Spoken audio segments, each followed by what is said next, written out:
She was sold like livestock. He ruled like a legend. When the forest swallowed her whole, she found the one man who would burn the world to keep her free. If you love stories of survival, power, and forbidden love in the untamed wild, stay until the end. Hit that like button and drop a comment telling me what city you're watching from. Let's begin. The night Liora Vale's life shattered, the sky above Grey Hollow burned crimson. She stood barefoot in the dirt courtyard behind her father's crumbling cottage, her wrists bound with coarse rope, her breath coming in shallow gasps. Around her, the village square blazed with torchlight and the jeers of drunken men. Her father, if she could even call him that anymore, swayed near the barn, clutching a leather pouch heavy with coin. His eyes refused to meet hers. 18 years, she whispered, her voice breaking. 18 years, and this is what I'm worth to you? He didn't answer. He simply turned his back and disappeared into the shadows, counting his blood money. Barrett Hale stepped forward. He was a broad-shouldered merchant from the southern cities, his face ruddy with drink and entitlement. Gold rings glinted on his fingers. His breath reeked of whiskey and greed. "You'll fetch a fair price in Stonebridge," Barrett said, his voice oily and confident. "Pretty little thing like you, young, strong. The tavern keepers always need fresh girls." Leora's stomach twisted. She knew what that meant. She'd heard the stories, girls sold into servitude, worked until they broke, discarded when they were no longer useful. She would become property, a thing, a commodity to be used and forgotten. "I'm not going with you," she said, her voice low and fierce. Barrett laughed. It was a cruel, mocking sound that echoed off the barn walls. "You don't have a choice, girl. Your father sold you fair and square. You belong to me now." "I belong to no one." His hand shot out and seized her jaw, his fingers digging into her skin. "You'll learn your place soon enough." Something inside Leora snapped. She drove her knee upward with all the force she could muster, catching Barrett square between the legs. He howled and staggered backward, releasing her. Before anyone else could react, she twisted her bound wrists against the rope, feeling the fibers bite into her skin. The knot was poorly tied. Her father had been too drunk to do it properly. With a sharp jerk, the rope loosened. She ran. Behind her, Barrett roared in fury. "Get her! Don't let that bitch escape!" Leora's bare feet pounded against the frozen earth. The torches of Grey Hollow blurred into streaks of flame as she sprinted past the last row of cottages and into the open fields beyond. The winter night was brutal. Frost clung to the grass, and the wind cut through her thin dress like knives. But she didn't stop. She couldn't stop. The field stretched endlessly before her, but she knew where she was going. There was only one place left in this god-forsaken world where men like Barrett wouldn't follow. The Thornshade Forest. Everyone in Grey Hollow knew the stories. The forest was cursed, haunted, ruled by beasts that walked like men and hunted with the cunning of demons. No one who entered the Thornshade ever returned. The elders told tales of pale wolves the size of horses, of shadows that moved with purpose, of a king who commanded the wild with nothing more than a glance. But to Liora, the forest was freedom. Whatever lived in those dark woods couldn't be worse than what waited for her in Barrett Hale's wagon. She heard the pound of hooves behind her. Barrett's men were coming. She pushed herself harder, her lungs burning, her legs trembling with exhaustion. The tree line loomed ahead, a wall of black pines and twisted oaks that seemed to swallow the moonlight. She plunged into the darkness without hesitation. The moment she crossed the threshold, the world changed.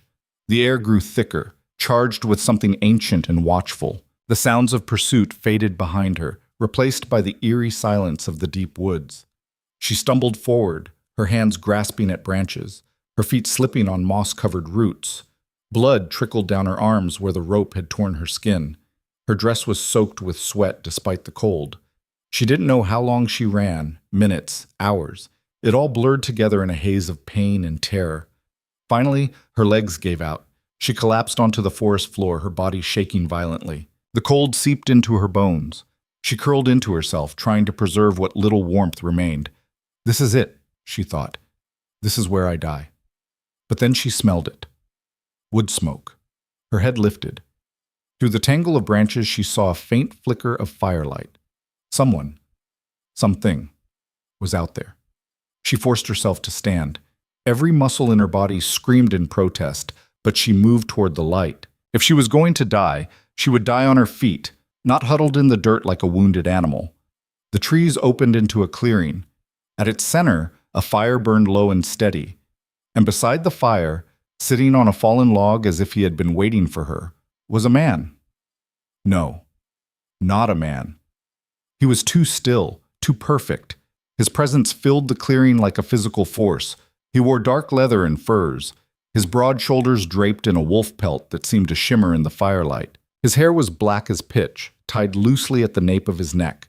His face was sharp and angular, beautiful in a way that was almost painful to look at. But it was his eyes that stopped her cold. They were silver, not gray, not pale blue, silver like molten moonlight, and they were fixed on her. "You're bleeding," he said. His voice was deep and calm, with an accent she couldn't place. Something northern, something old. Liora swayed on her feet. I didn't mean to trespass. I just... Sit. It wasn't a command. It wasn't a request. It was simply a fact, delivered with the quiet authority of someone who had never been disobeyed. She found herself moving toward the fire, her legs barely supporting her weight. She sank onto the ground near the flames, her body trembling uncontrollably. The stranger didn't move. He watched her with those impossible eyes, his expression unreadable. "What's your name?" he asked. "Liora." Her voice was barely a whisper. "Liora, see," he repeated, as if testing the weight of it. "Why are you running?" She wrapped her arms around herself, trying to stop the shaking. "Because I was sold. Because men think they can own me. Because I'd rather freeze to death in these woods than let them take me." His expression didn't change, but something flickered in his eyes. A flash of anger so cold and fierce it made the fire seem dim in comparison. "Who sold you?" "My father." The words tasted like poison. "To a merchant named Barrett Hale. He was going to drag me south, sell me to..." Her voice broke. She couldn't finish the sentence. The stranger leaned forward slightly. "And you fought back." It wasn't a question. "I ran," Liora said. "I didn't know where else to go. I knew about the forest. Everyone says it's death to enter, but you chose the forest over them." "Yes." For a long moment he said nothing. Then he reached into the pack beside him and pulled out a bundle of cloth. He tossed it to her. "Wrap your wrists." She caught it awkwardly, staring at the fabric. It was clean, soft, far finer than anything she'd ever owned. "Why are you helping me?" she asked. "Because you're bleeding in my territory," he said simply, "and because you made a choice I respect." She wrapped the cloth around her torn wrists, wincing as the fabric touched the raw skin. "Who are you?" He stood. He was taller than she'd realized, well over 6 feet, his frame powerful and utterly controlled. He moved with the grace of a predator, every motion deliberate. "My name is Ronan," he said, "and this forest belongs to me." Leora's breath caught. "You're the..." "Yes." His silver eyes gleamed. "I am the king of Thornshade." The firelight danced across his face, illuminating scars she hadn't noticed before. Thin white lines along his jaw and neck, the marks of old battles. He looked like he'd been carved from stone in fury. "You're one of them," she whispered. "The wolves." "I am the wolves," Ronan corrected. "Every pack in these woods answers to me. Every law within this territory is mine to enforce." She should have been terrified. Any sane person would have been. But instead she felt something else. A strange electric pull toward him, as if her body recognized something her mind couldn't name. "Are you going to kill me?" she asked quietly. "No." "Are you going to send me back?" His jaw tightened. "Never." The certainty in his voice sent a shiver through her that had nothing to do with the cold. "Why?" she pressed. "You don't know me. You don't owe me anything." Ronan crouched in front of her, bringing himself to her eye level. Up close, she could see the faint gold flecks in his silver eyes, the way his breath misted in the cold air. "Because you came into my forest seeking freedom," he said softly. "And I have spent my entire life ensuring that those who seek freedom here receive it." Before she could respond, a low howl echoed through the trees. It was distant but clear. A signal. Ronan's head snapped toward the sound. His entire demeanor shifted in an instant, from calm to battle-ready. "What is it?" Liora asked. "Your hunters," he said grimly. "They've entered the forest." Her heart plummeted. "Barrett, how many men does he have?" "At least 5, maybe more." Ronan stood, his hand moving to the blade at his hip. "They won't make it far. You can't fight them all alone." He looked down at her, and for the first time she saw the full weight of what he was. Not a man pretending to be a king who had earned his crown in blood and dominance. "Liora," he said quietly, "I am never alone." As if summoned by his words, shapes began to emerge from the darkness beyond the firelight. Wolves. Enormous, pale-furred beasts with eyes that glowed like embers. They moved in perfect silence, forming a circle around the clearing. But these weren't ordinary wolves. She could see the intelligence in their eyes, the way they watched Ronan with something close to reverence. "Stay by the fire," Ronan commanded. "Do not leave this clearing. Do you understand?" She nodded, unable to speak. He turned toward the trees, his warriors flanking him. "They want to take you back," he said over his shoulder. "They won't succeed." And then he was gone, melting into the shadows with his wolves. Liora sat alone by the fire, her heart pounding. She could hear sounds in the distance, shouts, the crash of underbrush, a scream cut short. She wrapped her arms around her knees and waited. Minutes passed, or maybe hours. Time felt strange in the forest. When Ronan finally returned, he was alone. There was no blood on him, no sign of struggle. He simply walked back into the clearing as if he'd been out for a stroll. "It's done," he said. "What did you do to them?" "I gave them a choice," Ronan replied, settling back onto the log. "Leave the forest and never return, or stay and become part of it. They chose wisely." "You let them go." "I don't slaughter men for following orders," he said, "but I made it clear what would happen if they came back." Liora stared at him. "Barrett won't stop. He paid for me. He'll come himself." "Let him." The cold certainty in his voice sent another shiver through her. "Why do you care?" she asked. "I'm no one. Just a girl who ran into the wrong forest." Ronan's silver eyes locked onto hers. "You're not no one, Liora. You chose freedom over safety. You chose death over surrender. That takes more courage than most men possess." She felt heat rise to her cheeks despite the cold. "I didn't have a choice." "You always have a choice," he said quietly. "You just made the right one." For a long moment they sat in silence, the fire crackling between them. "What happens now?" Liora finally asked. "Now you rest," Ronan said. "Tomorrow, we'll decide what comes next. And if I want to leave, then you leave. No one in Thornshade is a prisoner." She believed him. She didn't know why, but she did. As the night deepened, exhaustion finally overtook her. She curled up near the fire, using the cloth Ronan had given her as a makeshift blanket. Sleep came quickly, pulling her under like a dark tide. But just before she lost consciousness, she felt something warm settle over her shoulders. A heavy fur cloak, still carrying Ronan's scent of pine and smoke. She was safe. For the first time in 18 years, Liora Vale was safe. The morning came cold and bright. Liora woke to find herself still by the fire, though it had been carefully tended through the night. The fur cloak was wrapped around her like a cocoon. She sat up slowly, her body aching from the previous night's ordeal. Ronan was standing at the edge of the clearing, speaking in low tones to a woman Liora hadn't seen before. She was tall and lean, with silver-streaked hair and eyes the color of amber. She wore leather armor and carried herself like a warrior. When Ronan noticed Liora was awake, he gestured for her to join them.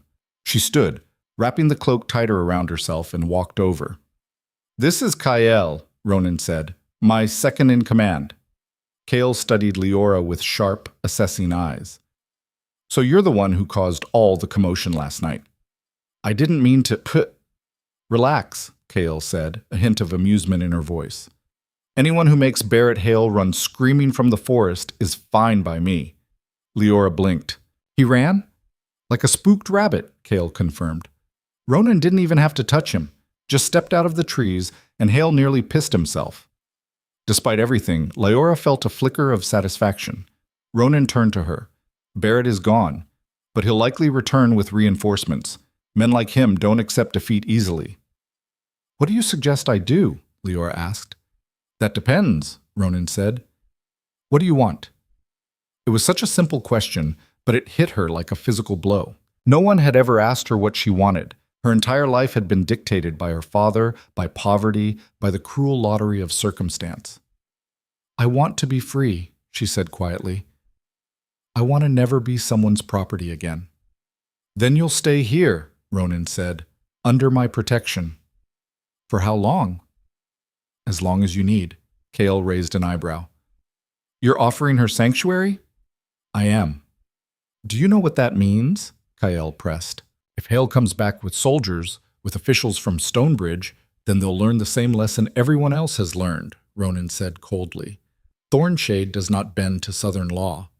Liora looked between them, her heart racing. I don't want to cause a war.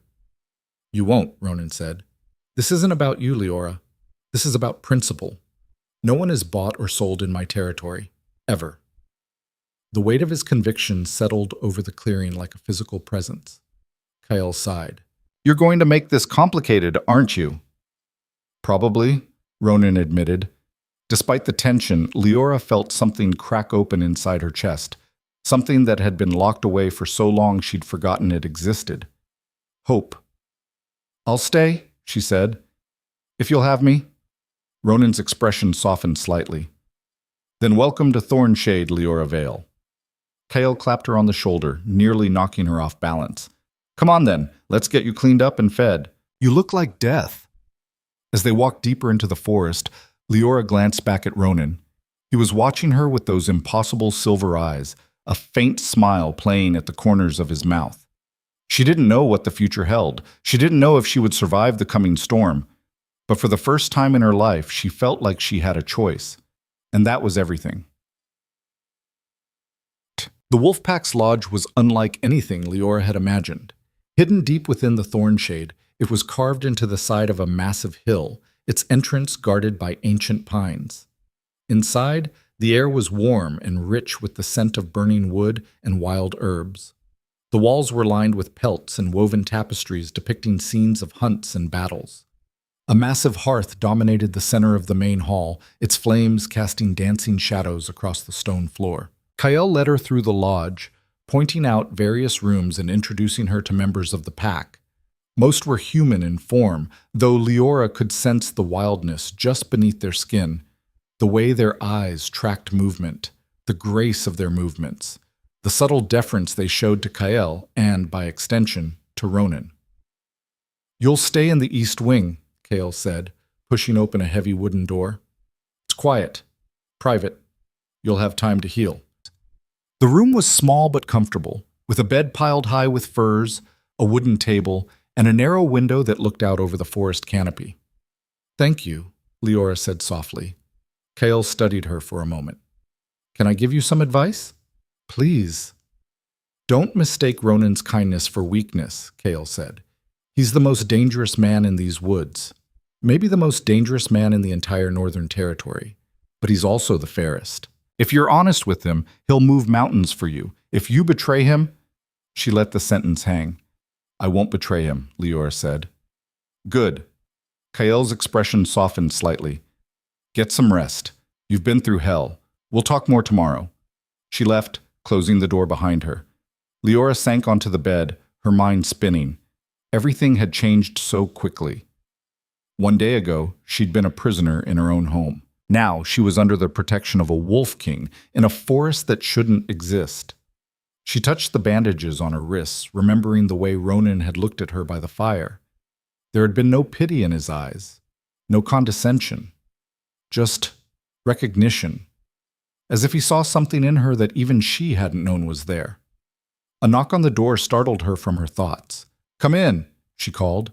The door opened and a young woman entered carrying a tray of food. She had warm brown skin and kind eyes, her hair braided in intricate patterns. I'm Mira, she said, setting the tray on the table. Kael asked me to bring you dinner. The tray held roasted meat, fresh bread, and a steaming bowl of stew. Liora's stomach growled loudly. Thank you, she said, slightly embarrassed. Mira smiled. When's the last time you ate? Yesterday morning, I think. Then eat slowly, Mira advised. Your stomach won't thank you if you rush it. Liora took her advice, savoring each bite. The food was simple but delicious, seasoned with herbs she didn't recognize. Can I ask you something? Liora said between bites. Of course. How long have you been here? In Thornshade? Mira settled into the chair across from her. 3 years. I came from a village east of here. My family tried to marry me off to a man twice my age. I ran, just like you. Ronan found me half dead from exposure and brought me here. And you stayed. Where else would I go? Mira said simply. Here, I'm not property. I'm not a burden. I'm just me. I help with the healing work, tend the gardens. I'm useful. I'm valued. Ronan doesn't ask for anything in return? He asks for loyalty, Mira said, and honesty. That's all. The pack takes care of its own. Liora absorbed this, a warmth spreading through her chest that had nothing to do with the food. What's he like? She asked quietly. Really? Mira considered the question carefully. He's complicated. He can be terrifying when he needs to be. I've seen him face down entire hunting parties without flinching. But he's also gentle, patient. He once spent 3 hours talking a scared child down from a tree because she was too frightened to climb down on her own. He didn't just order someone else to do it? Ronan doesn't order people to do things he wouldn't do himself, Mira said. That's why the pack follows him. Not because they have to, because they want to. After Mira left, Liora lay back on the bed, staring up at the wooden beams of the ceiling. Her body was exhausted, but her mind refused to settle. She thought about her father, about the hollow look in his eyes as he'd traded her away. She thought about Barrett Hale and his greedy hands. And she thought about Ronan, the way he'd looked at her by the fire, the absolute certainty in his voice when he'd promised she would be free. Sleep came eventually, deep and dreamless. The next 3 days passed in a strange, suspended peace. Liora spent most of her time resting and healing. Mira brought her meals and changed her bandages. Kyle stopped by periodically to check on her, offering gruff words of encouragement. But Ronan himself was conspicuously absent. He's dealing with border patrols, Kyle explained when Liora finally worked up the courage to ask. We've had increased activity from human settlements, hunters pushing deeper into the forest. He's making sure they understand the boundaries. On the 4th morning, Liora woke to find her wrists had healed enough that she could move without pain. She dressed in the simple clothes Mira had provided, a soft tunic and sturdy pants, and ventured out of her room. The lodge was bustling with activity. Pack members moved through the halls with purpose, carrying supplies, sharpening weapons, tending to various tasks. Several nodded to her in greeting as she passed. She found her way to the main hall, where a group had gathered around the hearth. They were eating breakfast and talking in low voices. Liora! Mira waved her over. Come sit. You look much better. Liora joined them, accepting a bowl of porridge sweetened with honey. Feeling stronger? Asked a broad-shouldered man with a scar across his cheek. Much, Liora said. Thank you. I'm Garrett, he said. I run the training grounds. If you're planning to stay, you'll need to learn to defend yourself. I can fight, Liora said, a bit defensively. Garrett grinned. I'm sure you can, but fighting a drunk merchant and fighting a trained soldier are 2 different things. He had a point. I'll think about it, she said. Don't think too long, Garrett advised. Ronan won't keep you locked up here forever. Eventually, you'll need to be able to stand on your own. The conversation shifted to other topics. Hunting reports, supply needs, rumors from the southern settlements. Liora listened, absorbing the rhythms of pack life. It was so different from Grey Hollow. There was no desperation here, no constant struggle for survival. People worked together, shared resources, looked out for one another. It was civilized in a way her village had never been. After breakfast, she wandered outside. The morning was crisp and clear, frost still clinging to the grass. She followed a narrow path that wound through the trees, breathing in the clean forest air. She hadn't gone far when she heard voices ahead. She slowed, recognizing Ronan's deep timbre. Can't keep ignoring the situation, a male voice was saying. The southern lords are getting bolder. They're sending scouts, testing our defenses. Let them test, Ronan replied coolly. They'll learn the same lesson their fathers learned. And if they come in force, with armies, then we'll remind them why Thornshade has never been conquered. Liora hesitated, not wanting to intrude, but before she could retreat, Ronan's voice called out. You can join us, Liora. We're not discussing anything secret. She stepped into the small clearing where Ronan stood with two other men. One was tall and lean with gray-streaked hair. The other was younger, with sharp features and restless eyes. This is Marcus, Ronan said, gesturing to the older man. My chief strategist. And this is Finn, one of my scouts. Both men nodded to her respectfully. I didn't mean to interrupt, Liora said. You're not interrupting, Ronan assured her. He looked different in the daylight, less intimidating, though no less powerful. He wore simple hunting clothes, his hair tied back from his face. But those silver eyes were as intense as ever. How are you healing? He asked. Better, much better. Good. He turned back to Marcus and Finn. Continue the patrols, double the watch on the southern border. If anyone crosses without permission, I want to know immediately. Understood, Marcus said. He and Finn departed, leaving Liora alone with Ronan. Walk with me, Ronan said. It wasn't a question, but it wasn't quite a command either. Liora fell into step beside him as he headed deeper into the forest. They walked in silence for several minutes, the only sounds the crunch of frost beneath their boots and the distant calls of birds. You've been avoiding me, Liora said finally. Ronan glanced at her, a hint of amusement in his eyes. Have I? You know you have. I've been busy, he said. But you're right. I have been avoiding you. His honesty surprised her. Why? He stopped walking, turning to face her fully. Because you're dangerous, Liora Vale. Her breath caught. Dangerous? To me, he clarified. To my control. To everything I've built here. I don't understand. Ronan stepped closer, his gaze intense. When you touched my hand that first night, did you feel it? She knew exactly what he meant. Yes. That was the bond, he said quietly. The mate bond. It's rare among my kind. Most wolves never find it. And yet you, a human girl who stumbled into my forest, you carry the other half of my soul. Liora's heart was pounding so hard she thought it might burst from her chest. I'm your mate? Yes. The word hung in the air between them, heavy with implication.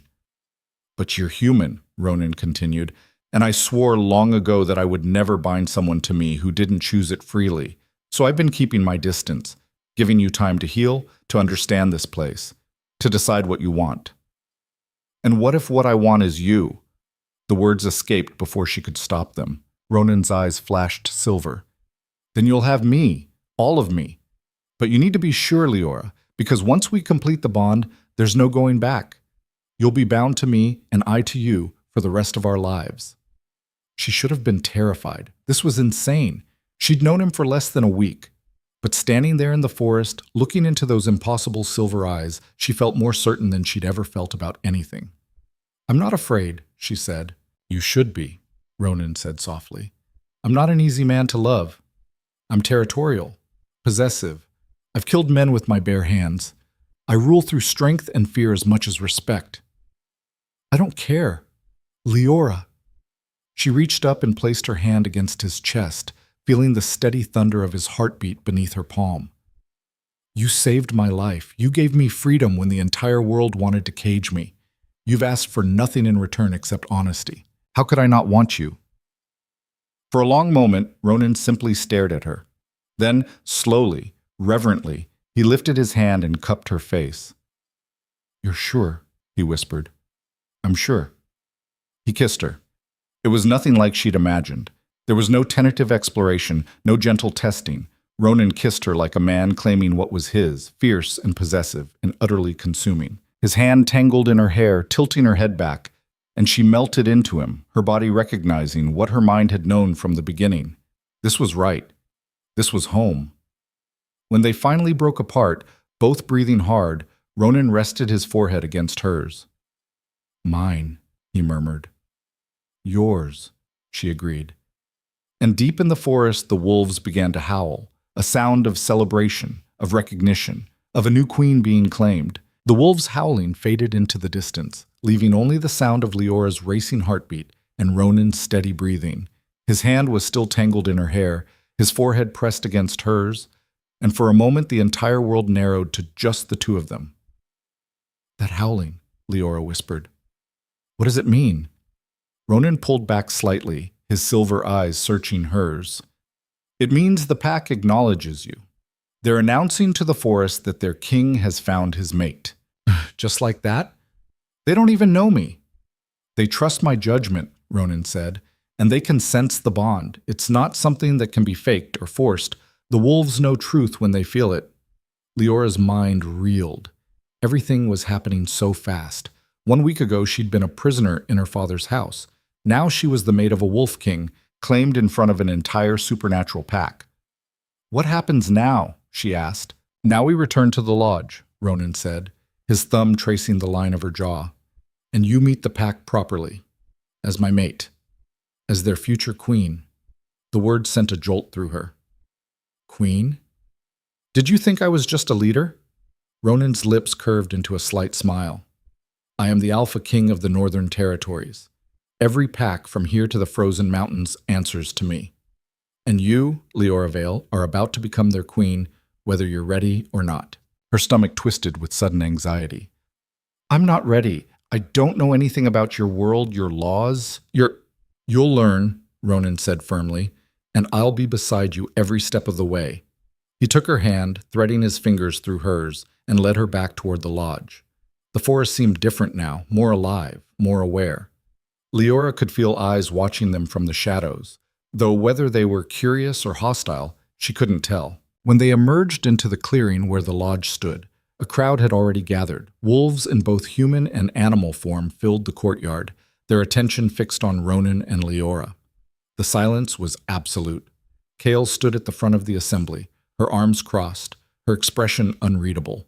Beside her were Marcus, Garrett, Mira, and dozens of others Leora didn't recognize. All of them were staring. Ronan didn't hesitate. He walked straight into the center of the gathering, still holding Leora's hand. "The bond has been acknowledged," he announced, his voice carrying across the clearing with absolute authority. "Liora Vale is my mate. She is under my protection, my claim, and my law. Anyone who challenges her challenges me." The crowd remained silent. Then, slowly, Kyle stepped forward. She studied Leora with those sharp amber eyes, taking her measure. "You're human," Kale said bluntly. "I am," Leora replied, fighting to keep her voice steady. "You have no wolf blood, no pack training, no understanding of our ways." "That's true." Kale circled her slowly, like a predator assessing prey. "And yet you think you can be our queen?" Leora's temper flared. She'd spent 18 years being told she wasn't good enough, wasn't strong enough, wasn't worth anything. She wasn't about to start accepting that treatment here. "I don't think anything," Leora said, her voice sharp. "I didn't ask for this. But I'm here, and I'm not running. If that's not enough for you, then maybe you should take it up with your king." A ripple of surprise moved through the crowd.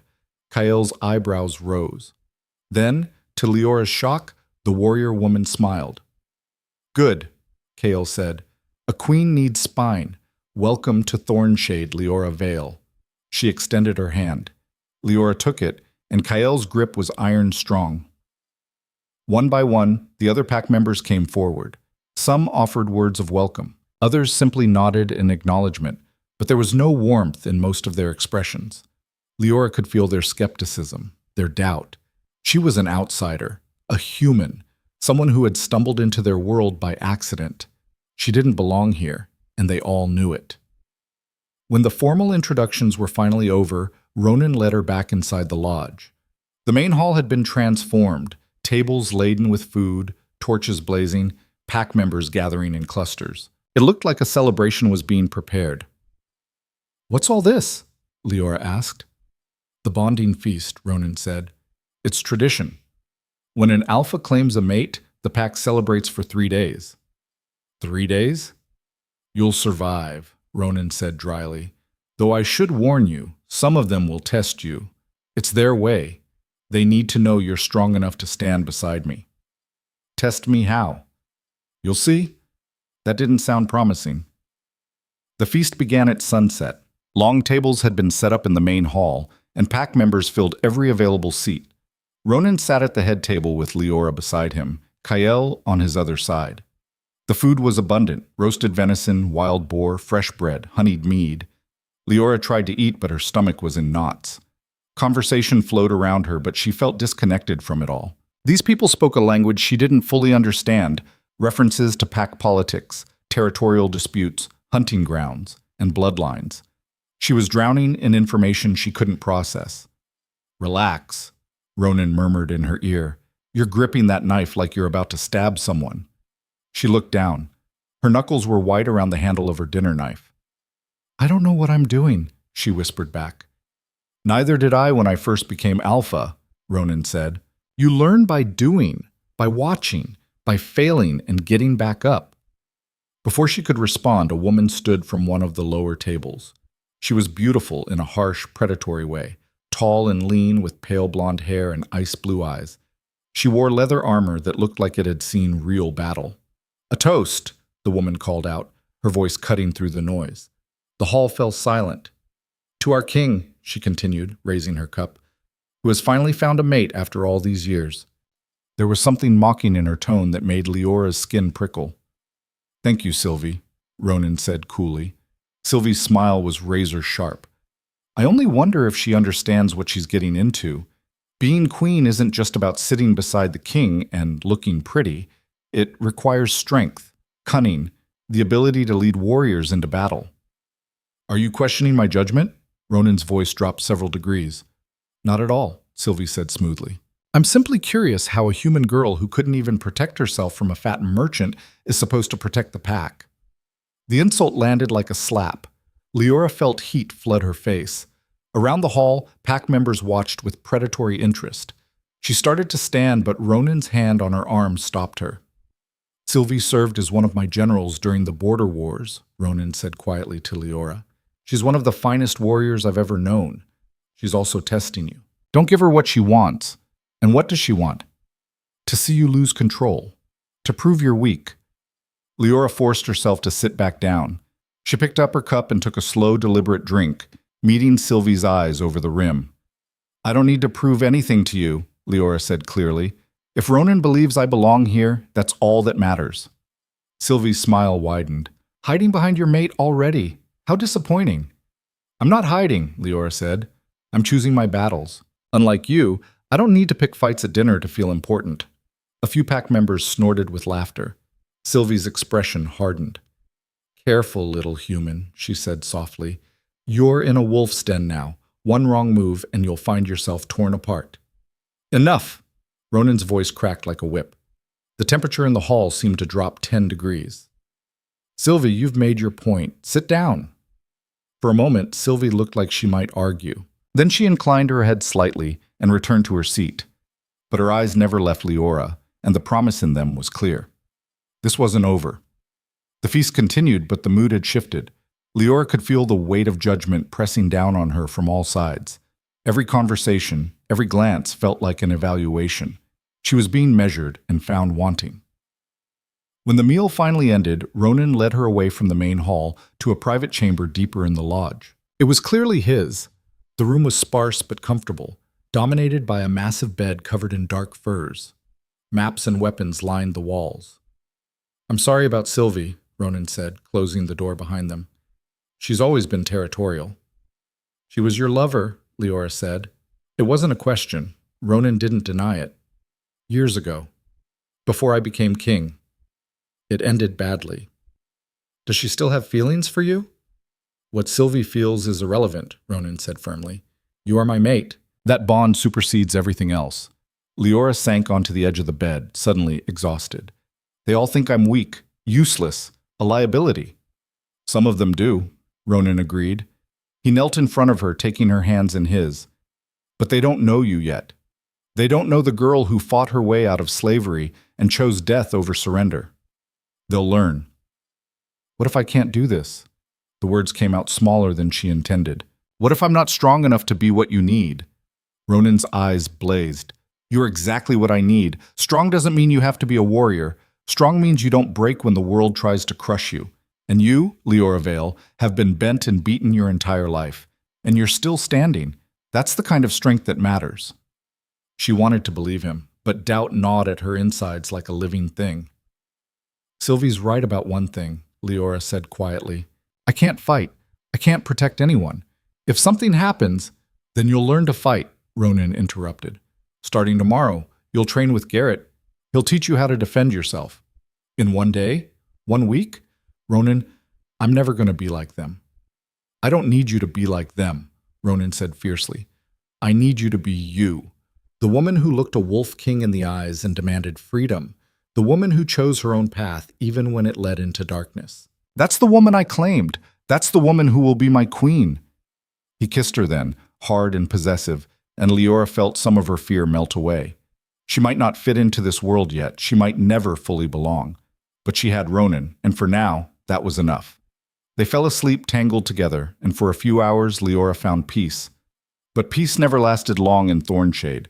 She woke before dawn to the sound of shouting. Ronan was already up and dressed, strapping weapons to his belt with practiced efficiency.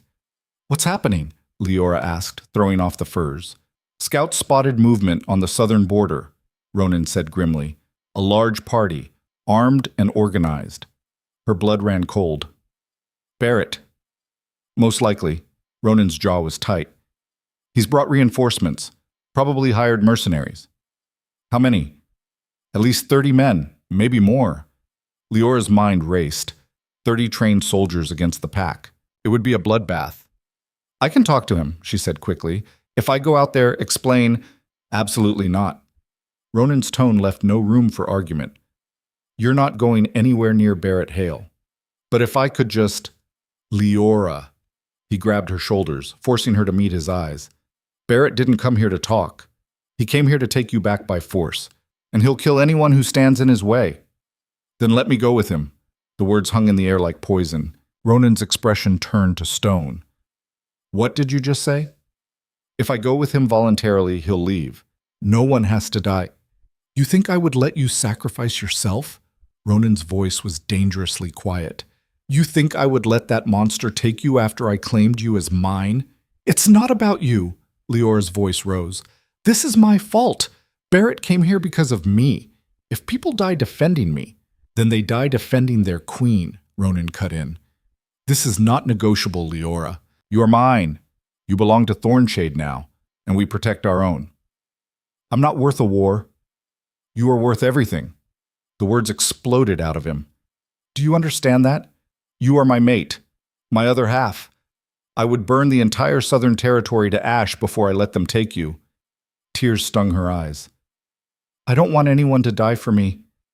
Ronan's expression softened slightly.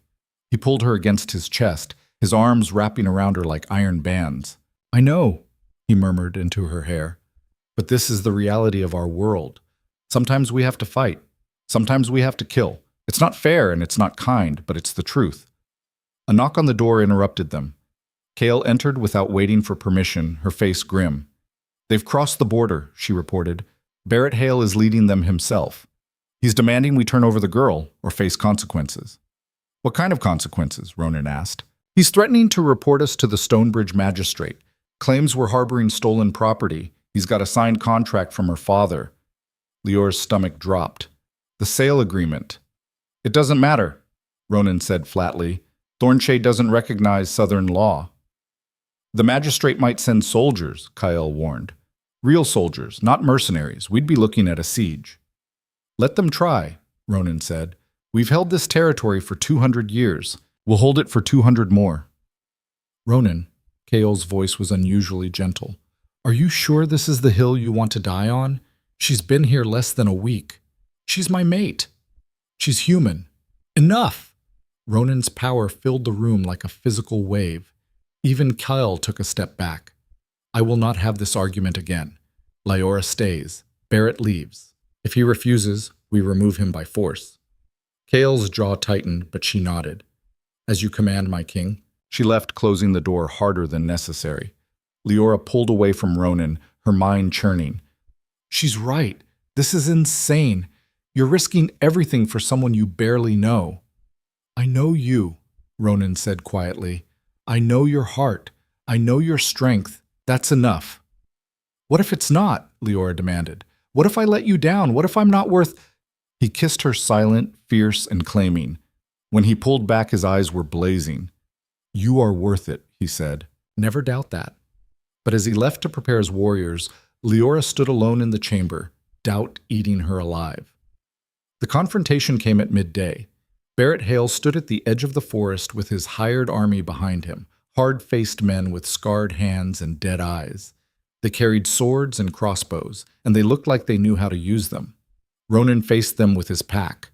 Wolves in human form stood in formation, armed with weapons forged in their own smithies. Behind them, massive wolves prowled, the pack's animal warriors, their eyes glowing with supernatural light. Liora watched from the lodge walls, her heart in her throat. Ronan had forbidden her from joining the confrontation, posting 2 guards outside her door to ensure she stayed put. But she could see everything from the high window. She could see Barrett's smug face. She could see the tension in Ronan's shoulders. She could feel the violence building like a storm about to break. "Give me the girl," Barrett's voice carried across the clearing. "She belongs to me. I have legal papers." "Your papers mean nothing here," Ronan replied, his voice cold as winter. "Leave while you still can." "You're harboring stolen property," Barrett sneered. "The law is on my side." "I am the law in Thornshade," Ronan said, "and my law says no human can be bought or sold." "She's not human anymore, is she?" Barrett's smile was vicious. "I heard the rumors. You've claimed her. Made her your wolf whore." The words hit like a physical blow. Liora saw Ronan's entire body go rigid. "You've got 5 seconds to apologize," Ronan said quietly, "or I'll rip your tongue out through your throat." Barrett laughed. "You think you scare me, dog? I've got 30 armed men. You've got a bunch of forest savages playing dress-up. 4 seconds. "I'm taking what's mine," Barrett declared. "And if you try to stop me, the magistrate will bring an army that'll wipe your little pack off the map." 3. "You're outnumbered." 2. For the first time, uncertainty flickered across Barrett's face. He looked at his mercenaries, then back at Ronan. "This doesn't have to end in bloodshed," Barrett said, his tone shifting. "Just give me the girl. I'll forget this ever happened." 1. "Wait." Ronan moved. He crossed the distance between them in 3 strides, faster than any human had a right to move. Barrett barely had time to raise his hands before Ronan's fist connected with his jaw. The merchant went down hard, blood spraying from his mouth. The mercenaries raised their weapons, but Ronan's wolves were already moving. They flowed forward like a living wave, surrounding the armed men in seconds. The massive wolves emerged from the forest, growling low and deep, their teeth bared. It wasn't a fair fight. It wasn't even close. "Drop your weapons," Kael commanded, "or we'll drop you." One by one, the mercenaries lowered their swords. They were hired men, not martyrs. They weren't about to die for Barrett Hale's wounded pride. Ronan hauled Barrett to his feet by his shirt collar. The merchant's face was already swelling, blood running down his chin. "Listen very carefully," Ronan said, his voice pitched low enough that only Barrett could hear. But Liora could see his lips moving from the window, and she could imagine every word. "You will never speak her name again. You will never think about her again. If you come within 100 miles of Thornshade, I will hunt you down and make your death last for days. Do you understand me?" Barrett nodded frantically, whimpering. "Good." Ronan released him, letting him collapse back into the dirt. "Take your men and go. Don't come back." The mercenaries didn't need to be told twice. They grabbed Barrett and retreated, half dragging him back toward the tree line. But Barrett, even bloodied and beaten, couldn't let it go. He twisted in his men's grip and screamed back at the forest. "This isn't over. The magistrate will hear about this. You can't hide forever." Ronan didn't even turn around. He simply raised one hand. The wolves howled. The sound was deafening, a chorus of supernatural voices that echoed through the trees and across the valley. It was a sound of power, of warning, of absolute dominance. Barrett's face went white. His mercenaries broke into a run, carrying him with them. They were gone within minutes. Liora sagged against the window, her whole body shaking. It was over. Barrett was gone. She was safe. But the look on Ronan's face when he returned to the lodge told a different story. "He'll be back," Ronan said grimly, gathering his senior warriors in the main hall. "Not himself, but he'll send others. Officials, soldiers, this is just the beginning. Then we prepare, Marcus said. Fortify the borders. Increase patrols. It won't be enough, Sylvie interjected. She was leaning against the wall, her arms crossed. Barrett was right about one thing. The magistrate has real power. If they decide to move against us, we'll be facing a full military force. We've faced armies before, Garrett said. Not in 50 years, Sylvie countered, and not with a human girl as the prize. The Southern Lords will use this as an excuse to finally take Thornshade. All eyes turned to Liora. She stood near the doorway, feeling like an intruder in this council of warriors. She's right, a voice said. Liora turned to see an older man she didn't recognize. He had gray hair and weary eyes. The girl is a liability. As long as she's here, we're vulnerable. Careful, Thomas, Ronan warned. I'm just speaking truth, Thomas said. You know I'm loyal, but this is bigger than one girl. This is about the survival of every wolf in this territory. Then what do you suggest? Ronan's voice was dangerously quiet. Thomas hesitated. Send her away, somewhere Barrett can't find her. Let things cool down. Exile her, you mean? For the good of the pack? No. Ronan's power filled the room. Liora is my mate. She stays. Even if it costs us everything? Sylvie asked softly. Even then. Silence fell over the hall.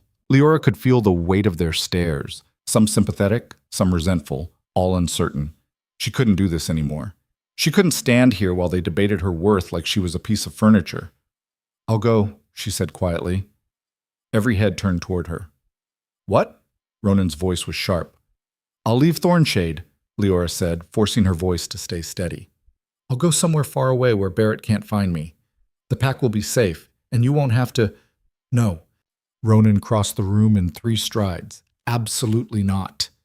It's the only solution that makes sense. I don't care about sense. Ronan's hands gripped her shoulders. I care about you. I claimed you. You're mine. And that claim is going to destroy everything you've built, Liora said, tears streaming down her face. I can't let that happen. I won't.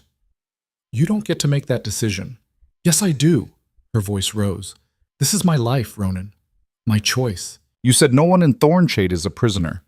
Well, I choose to leave. The words hit him like a physical blow. His hands dropped from her shoulders. You would leave me, he said, his voice hollow. I would leave to save you, Liora corrected. There's a difference. For a long moment, he simply stared at her. Then, without another word, he turned and walked out of the hall. The gathered wolves watched him go in stunned silence. Kael approached Liora, her expression unreadable. You just broke an Alpha King's heart in front of his entire pack. I hope you know what you're doing. I'm trying to save him, Liora whispered. By destroying him? Kael shook her head. You don't understand the bond. When a wolf finds his mate, that connection is everything. You're not just his partner, Liora. You're the other half of his soul. If you leave, you'll tear him apart. Better that than watching him die defending me. Is it? Kael's amber eyes were hard. Or are you just running again? Like you ran from Grey Hollow? Like you've been running your whole life? The accusation stung because it was true. Liora fled the hall before anyone could see her fall apart. She made it to her room, locked the door, and collapsed onto the bed. Great, racking sobs tore through her. She'd finally found something worth staying for. Someone who saw her, who valued her, who would fight the whole world to keep her safe. And she was going to leave him, because staying would destroy everything he'd built, everything he was. She cried herself into exhausted sleep, and when she woke, the sun was setting. Someone had left a tray of food outside her door, but she couldn't eat. She sat by the window and watched the forest darken, making her plans. She would leave tonight, take nothing but the clothes on her back. Head north, maybe, into the frozen territories where no one would think to look for her. Ronan would be furious. He would search for her, but eventually he would move on. He would find another way to protect his pack. He would survive. And that was all that mattered. But as the last light faded from the sky, her door opened. Ronan stood in the entrance, his face haggard, his eyes red-rimmed. Don't, he said hoarsely. Please don't leave me. Her heart shattered all over again. I have to, she whispered. Why? He crossed the room, falling to his knees in front of her. "Tell me why you're so determined to run." "Because I love you," the words burst out of her. "Because I love you too much to watch you throw everything away for me. You're a king, Ronan. You have responsibilities, people depending on you, and I'm telling you that none of it means anything without you." His hands found hers, gripping tight. "I spent 200 years building this territory, protecting these wolves, ruling with strength and wisdom, and I was empty. Every single day, I was empty. Then you walked into my forest, bleeding and terrified and so damn brave, and suddenly I could breathe again. You think I'd trade that for peace? For political convenience? I would burn it all down first. You don't mean that. I mean every word." His silver eyes blazed. "Stay, fight beside me. Let me prove to you that you're worth every battle, every sacrifice, every drop of blood I'll spill to keep you safe."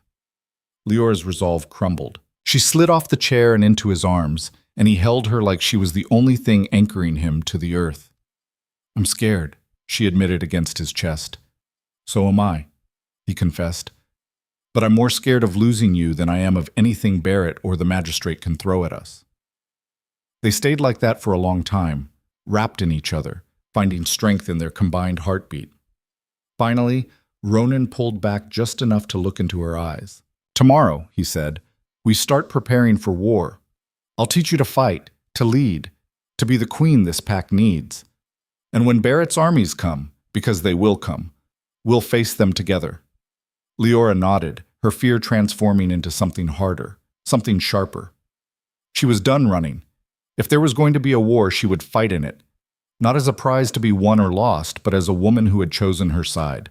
As Ronan's mate. As Thornshade's queen.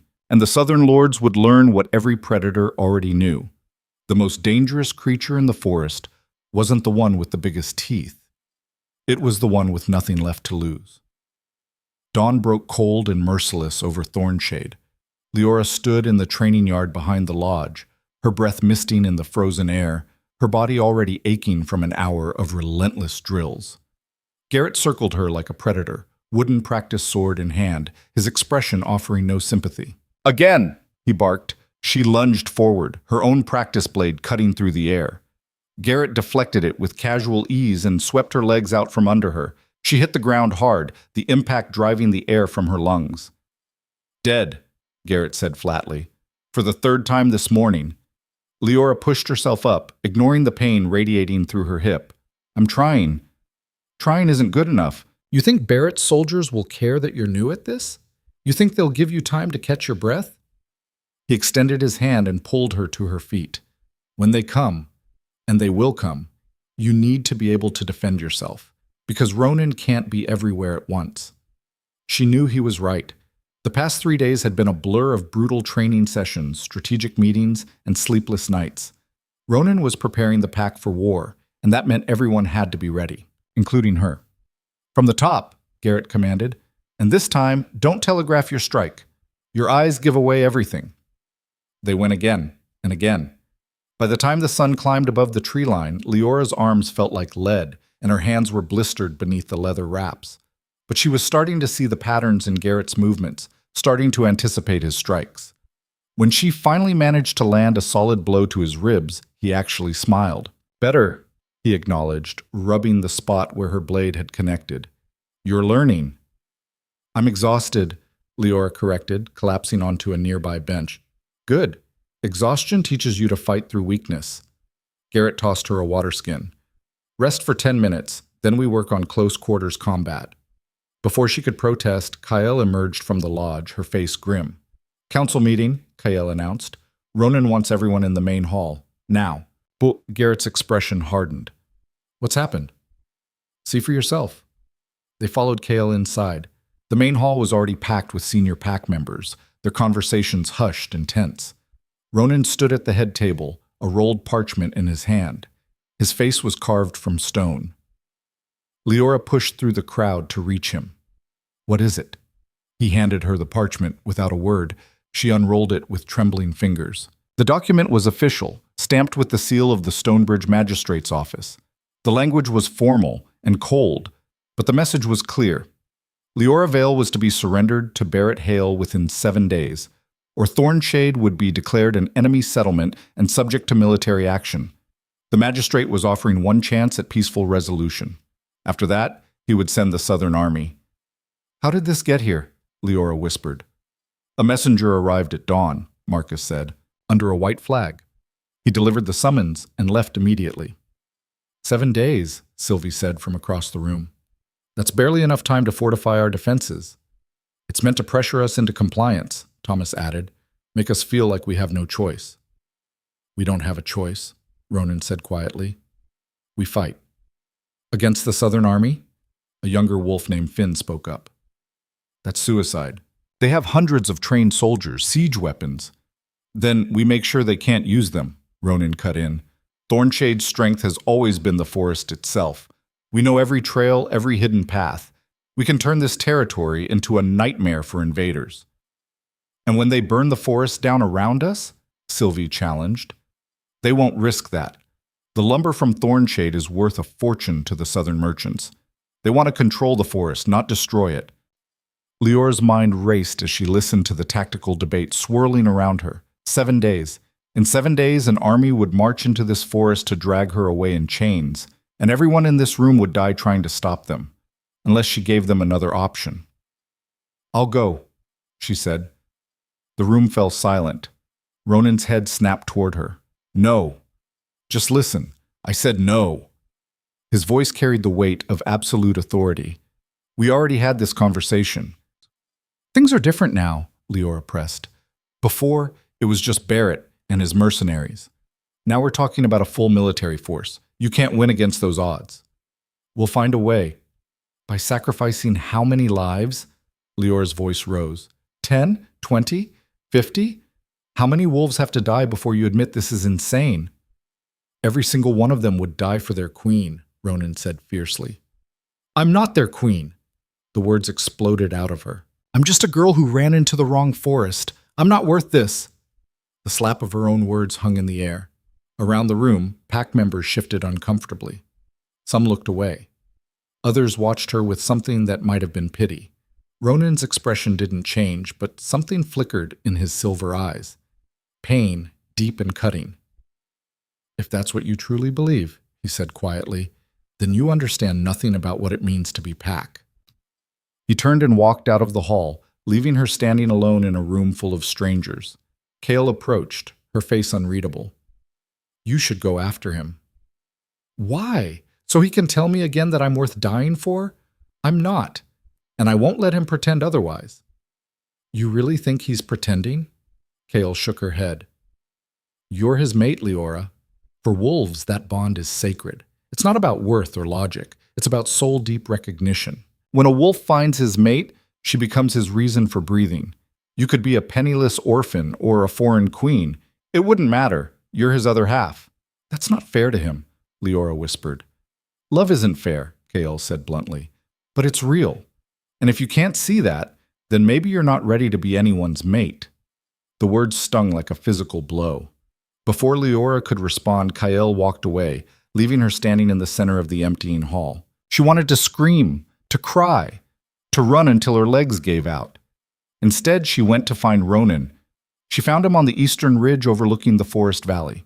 He stood at the cliff's edge, hands braced on the rocky outcrop, his broad shoulders rigid with tension. The wind whipped through his dark hair, but he didn't seem to notice the cold. "I'm sorry," Liora said quietly, approaching from behind. "For what?"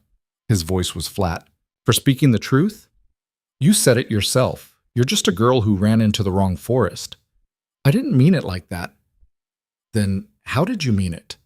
She moved to stand beside him, looking out over the endless expanse of trees.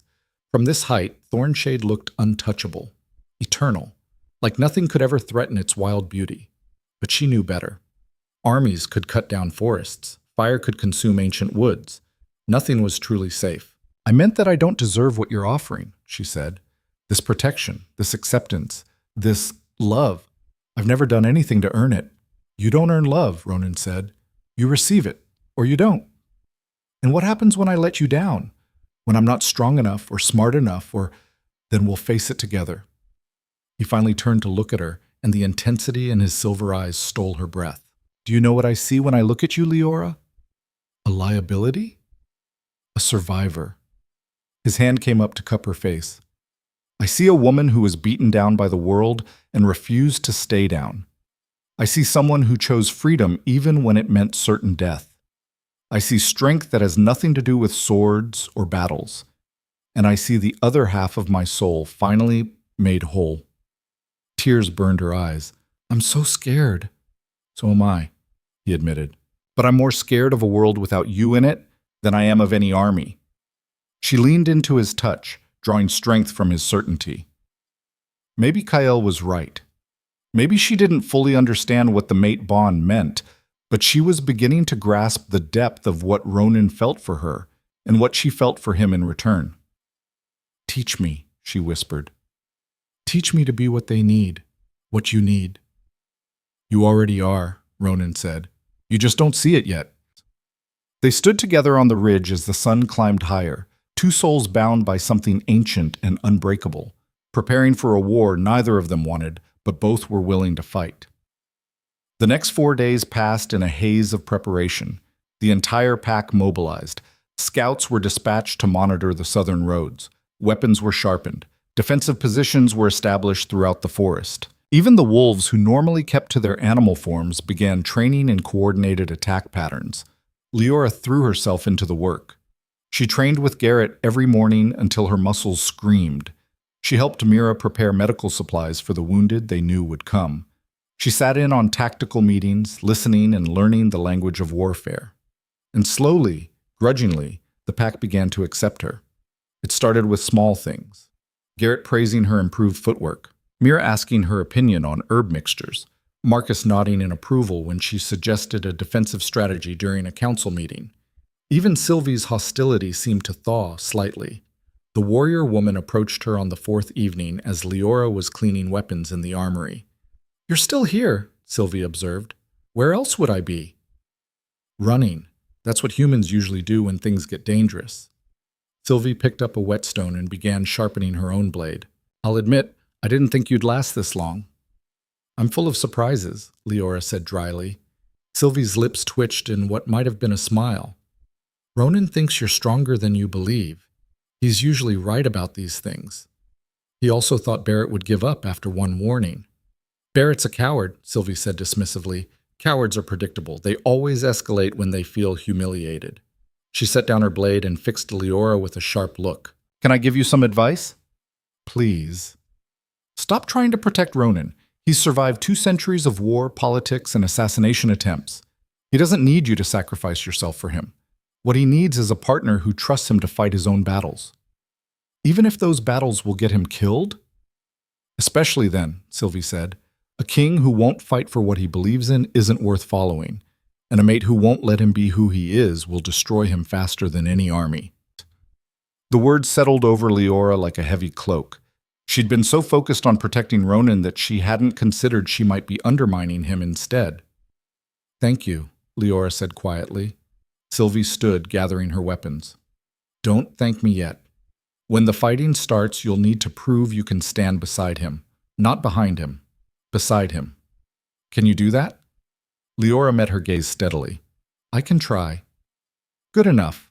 Sylvie headed for the door, then paused. And Liora? If you get him killed, I'll make sure you follow him into the afterlife, just so we're clear. Crystal clear. After Sylvie left, Liora sat alone in the armory, surrounded by weapons that would soon taste blood.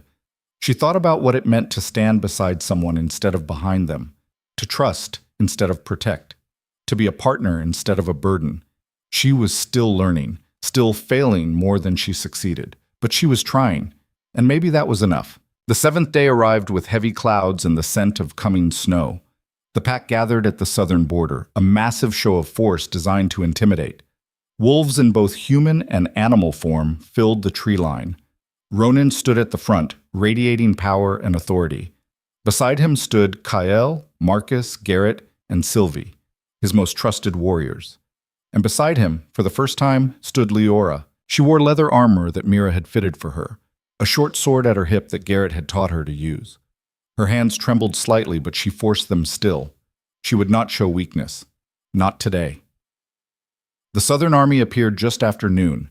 They came in formation, Hundreds of soldiers in polished armor, carrying pikes and shields emblazoned with the magistrate's crest. At their head rode a man in ornate plate armor, his face hidden behind a plumed helmet. Behind the soldiers came siege equipment, trebuchets, battering rams, siege towers. This wasn't a skirmish, this was a full-scale invasion.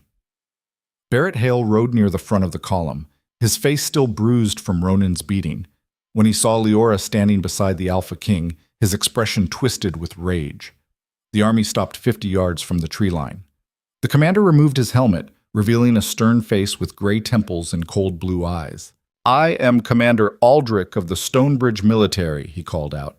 "I carry the authority of the magistrate. Surrender the fugitive Liora Vale immediately, and this matter will be resolved peacefully."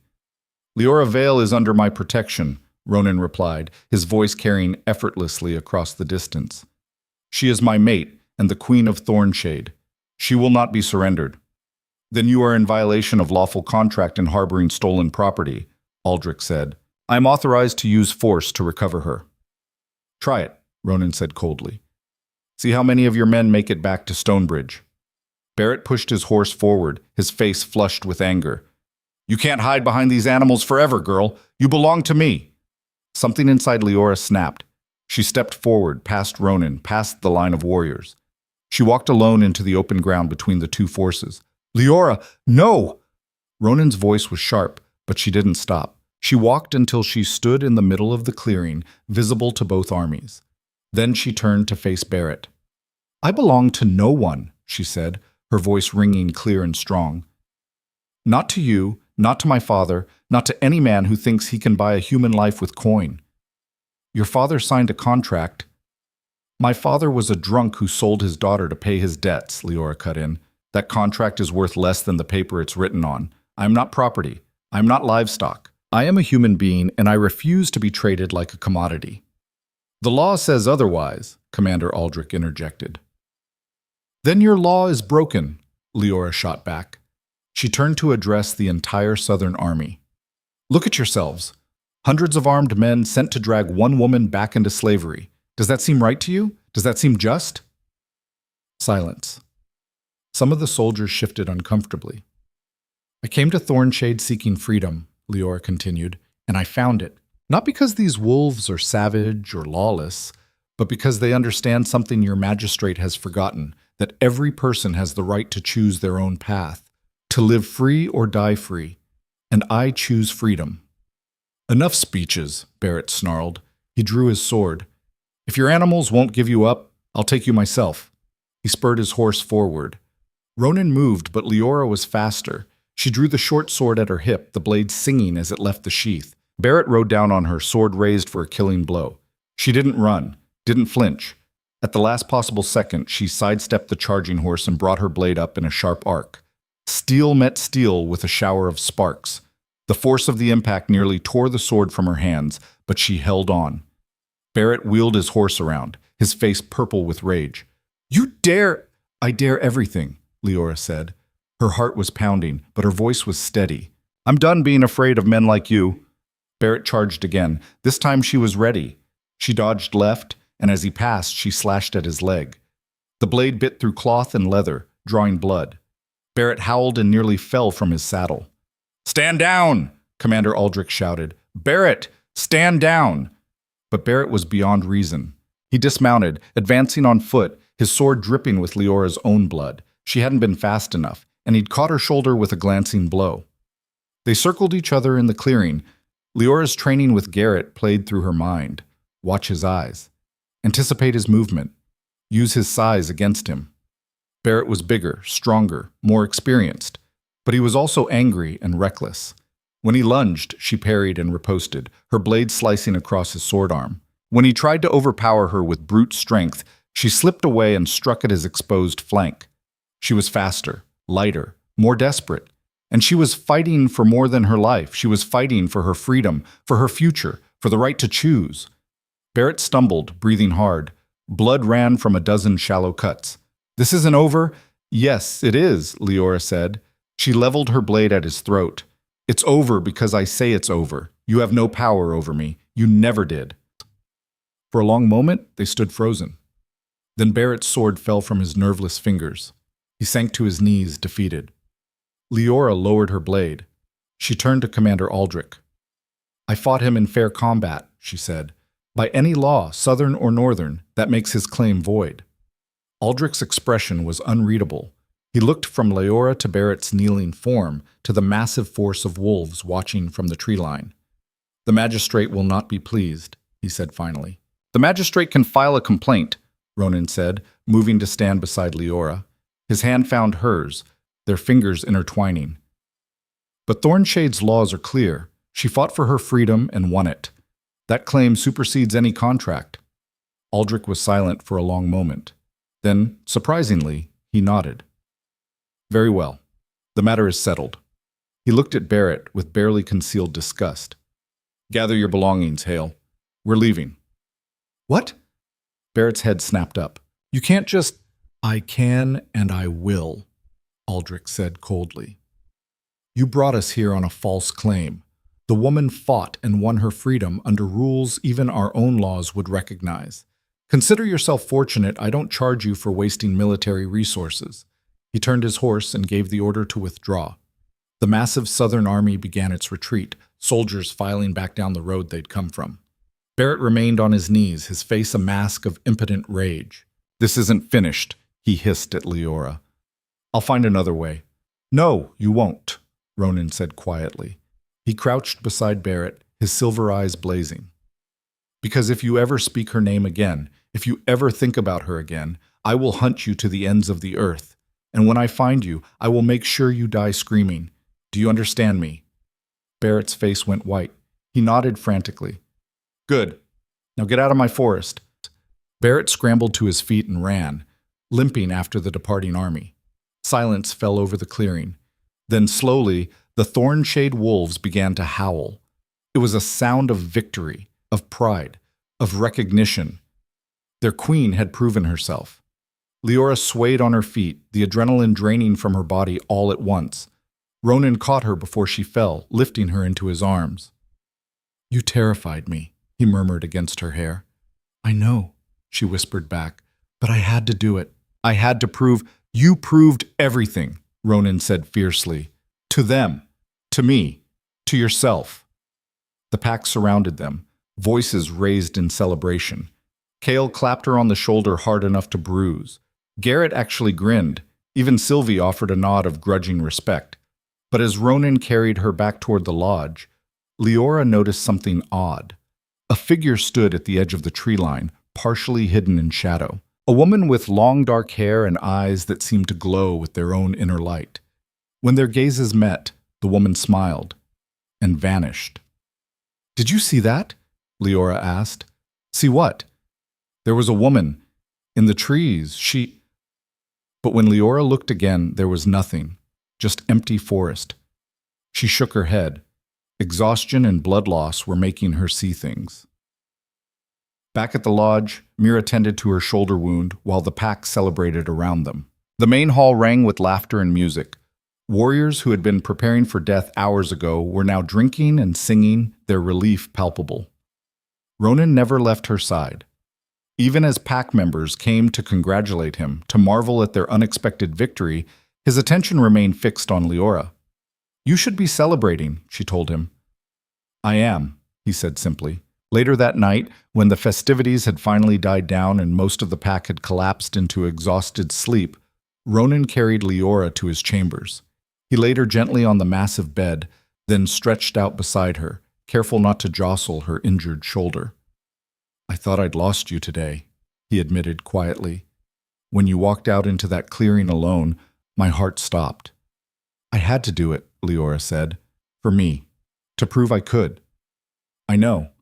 He brushed a strand of hair from her face. You were magnificent. I was terrified. That's what made it magnificent. Ronan's silver eyes were soft in the firelight. Courage isn't the absence of fear. It's acting in spite of it. She curled into his warmth, feeling safe for the first time in days. The battle was over. Barrett was gone. The pack had accepted her. Everything should have been perfect. So why did she still feel like something was wrong? She drifted into uneasy sleep, and her dreams were filled with shadows and glowing eyes. She woke 3 hours later to find the bed empty. Ronan was standing at the window, his body tense, staring out at the forest. "What is it?" she asked. "I don't know," he said slowly. "Something feels off." Before she could respond, a howl split the night. It was different from the celebratory howls earlier. This one was sharp and urgent, a warning. Ronan was moving before the sound faded, pulling on clothes and weapons with practiced speed. "Stay here." "Like hell," Liora said, ignoring the pain in her shoulder as she dressed. They rushed out together.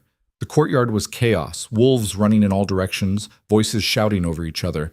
Kale appeared, her face grave. "We have a problem," she said. "What kind of problem?"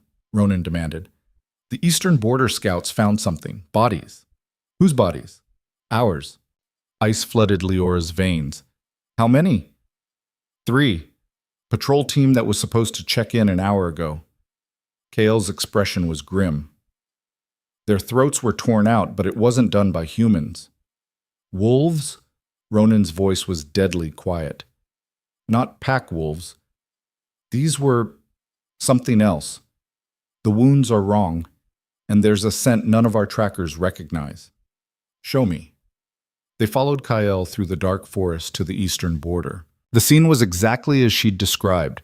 3 wolves in human form, their bodies sprawled in the snow, their throats savaged. The blood was still fresh. Ronan knelt beside the bodies, his face carved from stone. "These are clean kills, professional." "What does that mean?" Liora asked. "It means whoever did this knew exactly what they were doing. This wasn't a random attack, this was a message." "From who?" Before anyone could answer, a voice spoke from the darkness. A woman's voice, smooth and cold as winter ice. "From me." The figure that emerged from the shadows was the same woman Liora had seen at the tree line.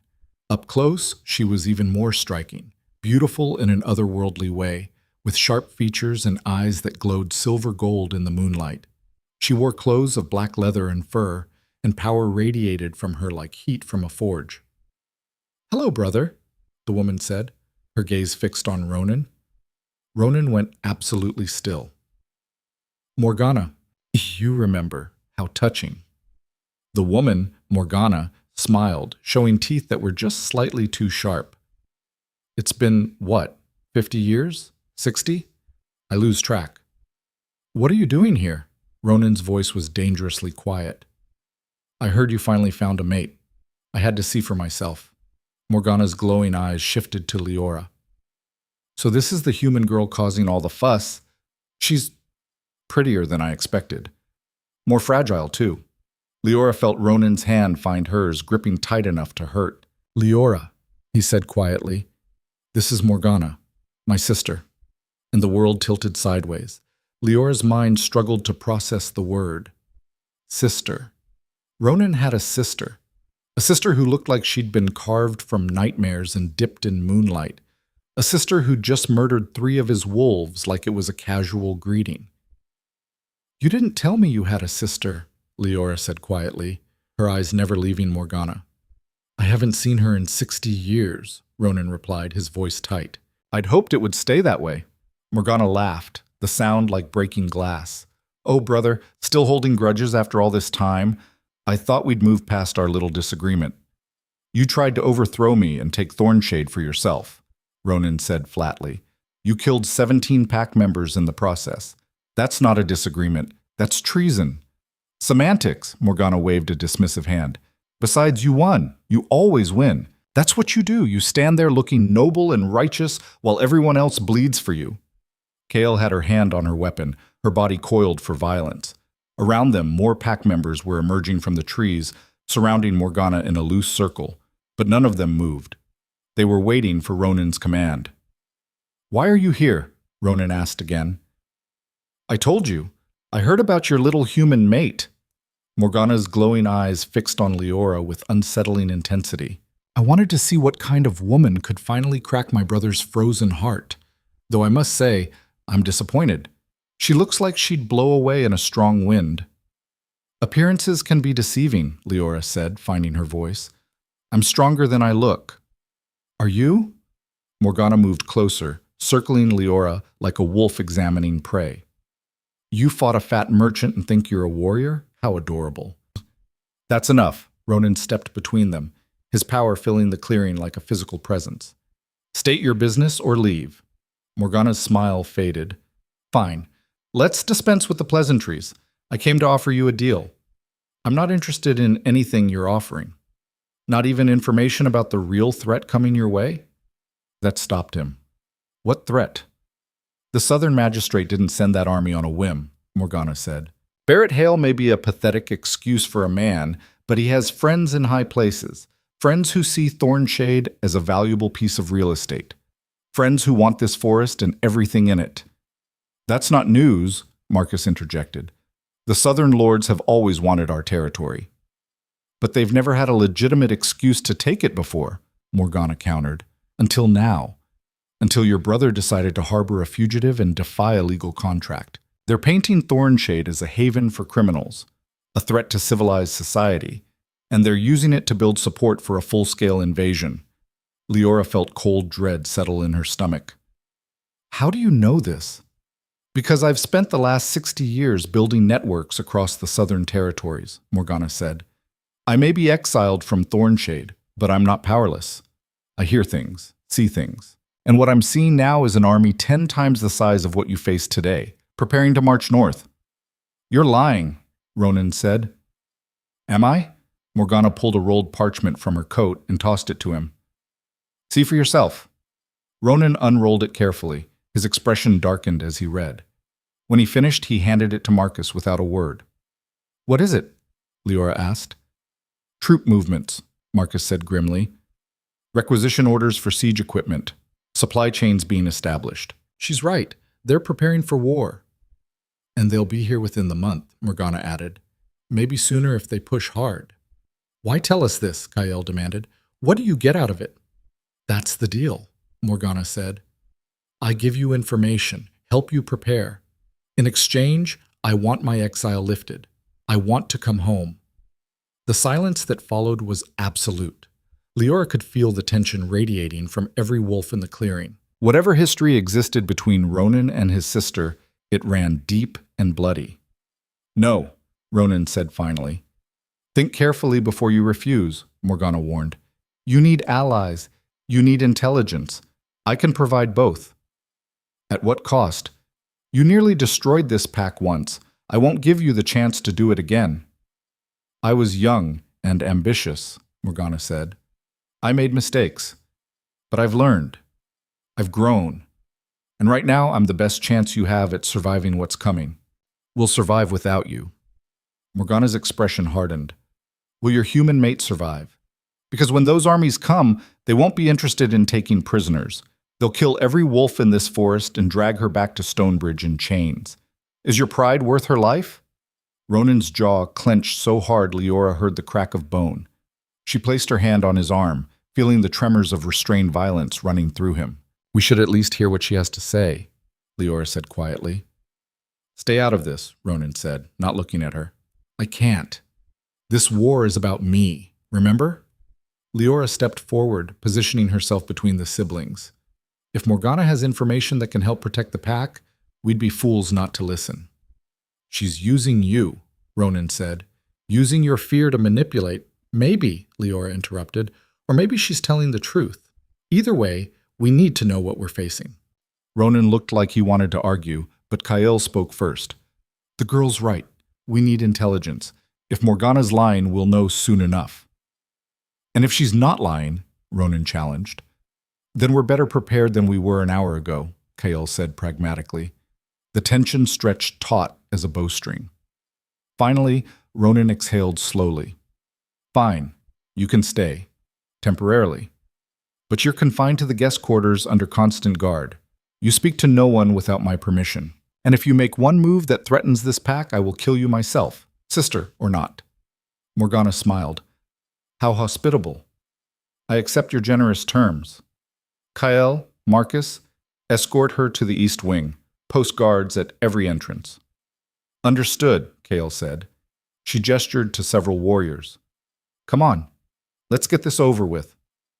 As they led Morgana away, the woman paused beside Liora. Up close, the family resemblance to Ronan was unmistakable. The same sharp features, the same predatory grace. But where Ronan's eyes held warmth beneath the silver, Morgana's were cold as winter stars. "You're braver than you look, little human," Morgana murmured, "or more foolish.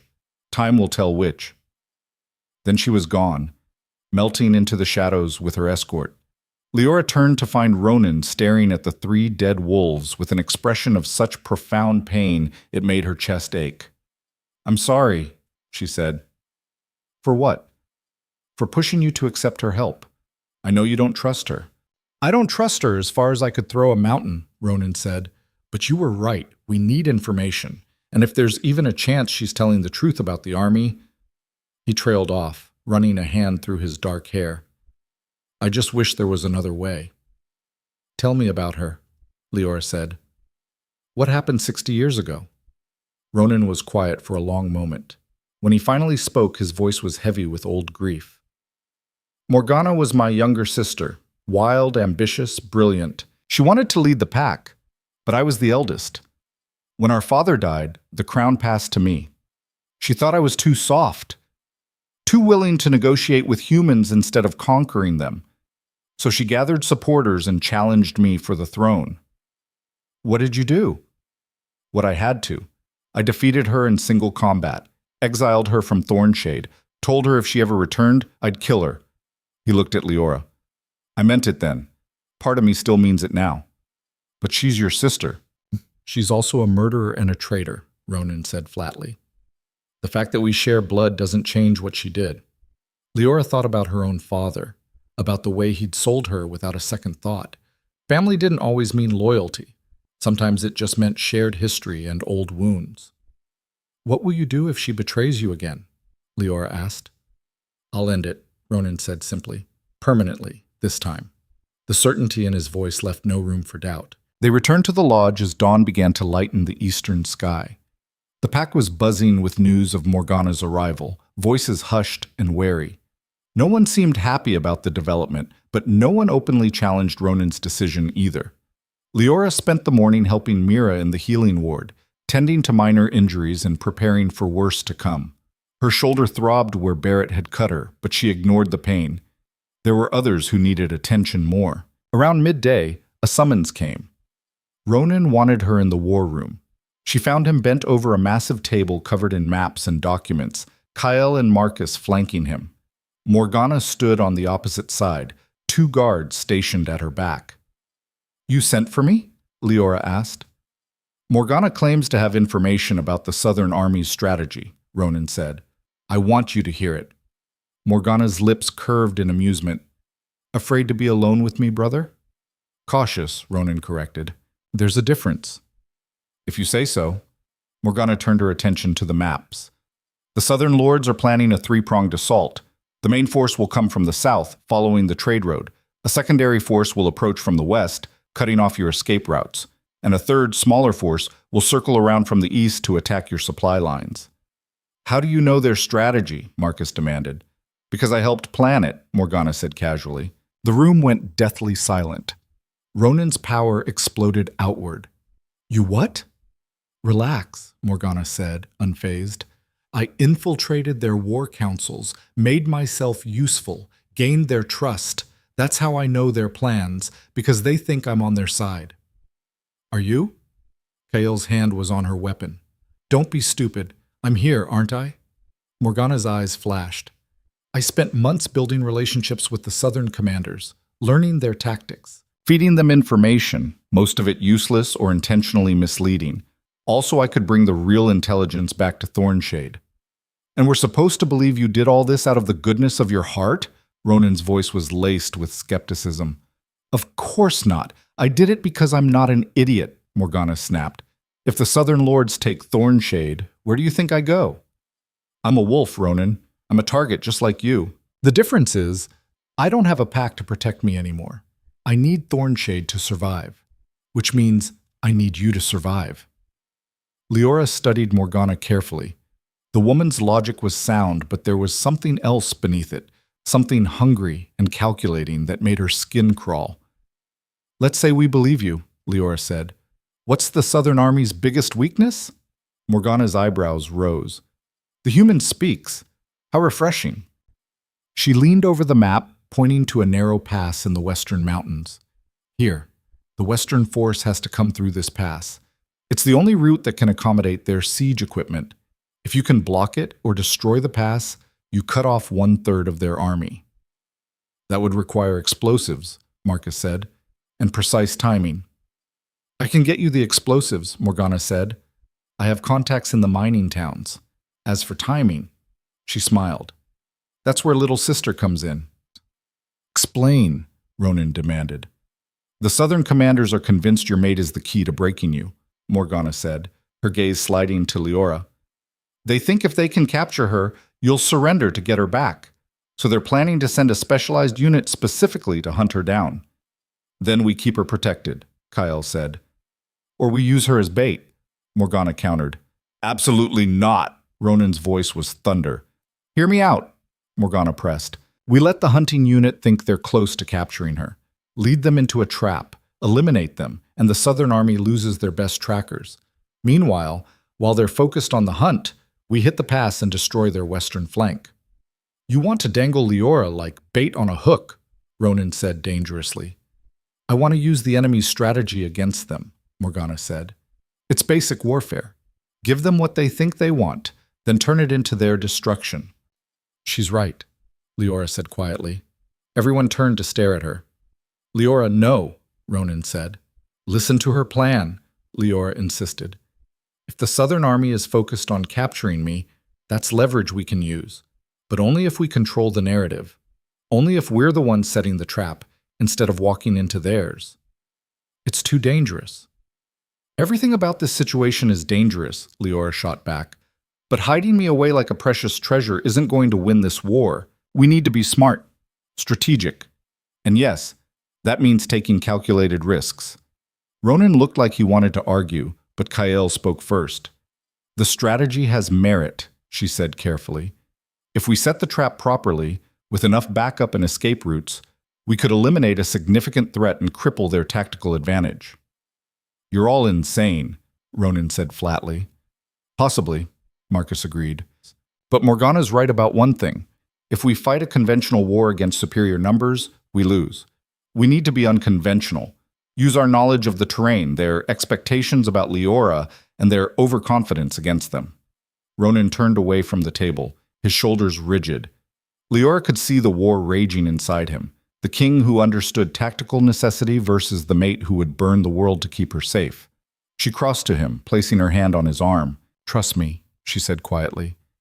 Trust that I can do this. If something happens to you, then you avenge me, Liora said simply. But it won't come to that. Because I'm not the helpless girl who stumbled into your forest anymore. I'm stronger now. You made me stronger. He turned to face her, silver eyes blazing with emotion. I can't lose you. You won't. For a long moment they stood locked in silent communication. Then slowly, Ronan nodded. Fine. We'll do it your way. But I'm setting the parameters. I choose the location, the backup, the escape routes. And if at any point I think you're in real danger, we abort. No arguments. Agreed, Liora said. Morgana clapped her hands together. Excellent. Now that we've settled that, let's talk about the Eastern supply line. The planning session lasted for hours. Morgana proved to have an encyclopedic knowledge of the Southern Army's structure, logistics, and personnel. She outlined weaknesses, suggested strategies, and answered every question with unsettling precision. By the time the sun began to set, they had the skeleton of a plan. It was audacious and risky, but it gave them a fighting chance. As the meeting broke up, Liora found herself walking beside Morgana back toward the guest quarters. The guards maintained a careful distance, close enough to intervene but far enough to give them privacy. You're not what I expected, Morgana said suddenly. What did you expect? Someone weaker, more passive. The kind of woman who'd let men make all her decisions. Morgana glanced at her. But you're not like that, are you? You've got spine. I can respect that. Coming from you, I'm not sure if that's a compliment or an insult. Morgana laughed. Both, probably. Can I give you some advice? Can I stop you? Not really. Morgana's expression turned serious. My brother loves you, truly, deeply, in a way that would be touching if it wasn't so dangerous. That love makes him vulnerable. His enemies will use it against him, against you. You need to be ready for that. I am ready. Are you? Morgana stopped walking, turning to face her fully. Love is a weakness in war, little human. It clouds judgment, makes you hesitate when you should strike, gets you killed when you should survive. Or it gives you something worth fighting for, Liora countered, something worth surviving for. Spoken like someone who hasn't watched everyone they love die, Morgana said softly. There was something raw in her voice, a glimpse of old pain beneath the armor. I hope you never have to learn that lesson. Before Liora could respond, Morgana continued toward her quarters, leaving Liora standing alone in the corridor. The next 2 weeks were a blur of preparation. Ronan drilled the pack relentlessly, running combat scenarios and coordinating defensive positions. Garrett pushed Liora harder than ever in training, teaching her not just to fight, but to think tactically. Mira stockpiled medical supplies and prepared emergency triage stations throughout the territory, and Morgana continued to provide intelligence, her information proving accurate at every turn. Scouts confirmed the troop movements she'd described. Supply shipments matched her predictions. The Southern Army was coming exactly as she'd said. Slowly, grudgingly, the pack began to trust her. Not fully, never fully, but enough to work with her. Liora spent her nights with Ronan, finding comfort in his arms even as the weight of what was coming pressed down on them both. They didn't talk about the future beyond the coming battle. Neither of them wanted to tempt fate. On the 14th night, as they lay tangled together in the darkness, Ronan finally spoke the words that had been hovering between them. If this goes wrong, he said quietly, if the plan fails and you're captured, it won't fail. But if it does, he pressed, promise me you won't let them take you alive. The words hit her like a physical blow. Ronan, promise me, Liora. Whatever they do to you would be worse than death. Promise me you'll fight until you can't fight anymore, and then you'll end it on your terms. She wanted to argue, to tell him he was being dramatic, that it wouldn't come to that. But she knew better. She'd seen the cruelty in Barrett's eyes, heard the stories about what happened to women in southern prisons. I promise, she whispered. He pulled her closer, his grip almost painful. I love you, he said fiercely. I need you to know that. Whatever happens, I love you more than anything in this world. I love you too, Liora said, her voice breaking, and we're going to survive this. Both of us. Together. She believed it when she said it. She had to believe it. The trap was set 3 days later.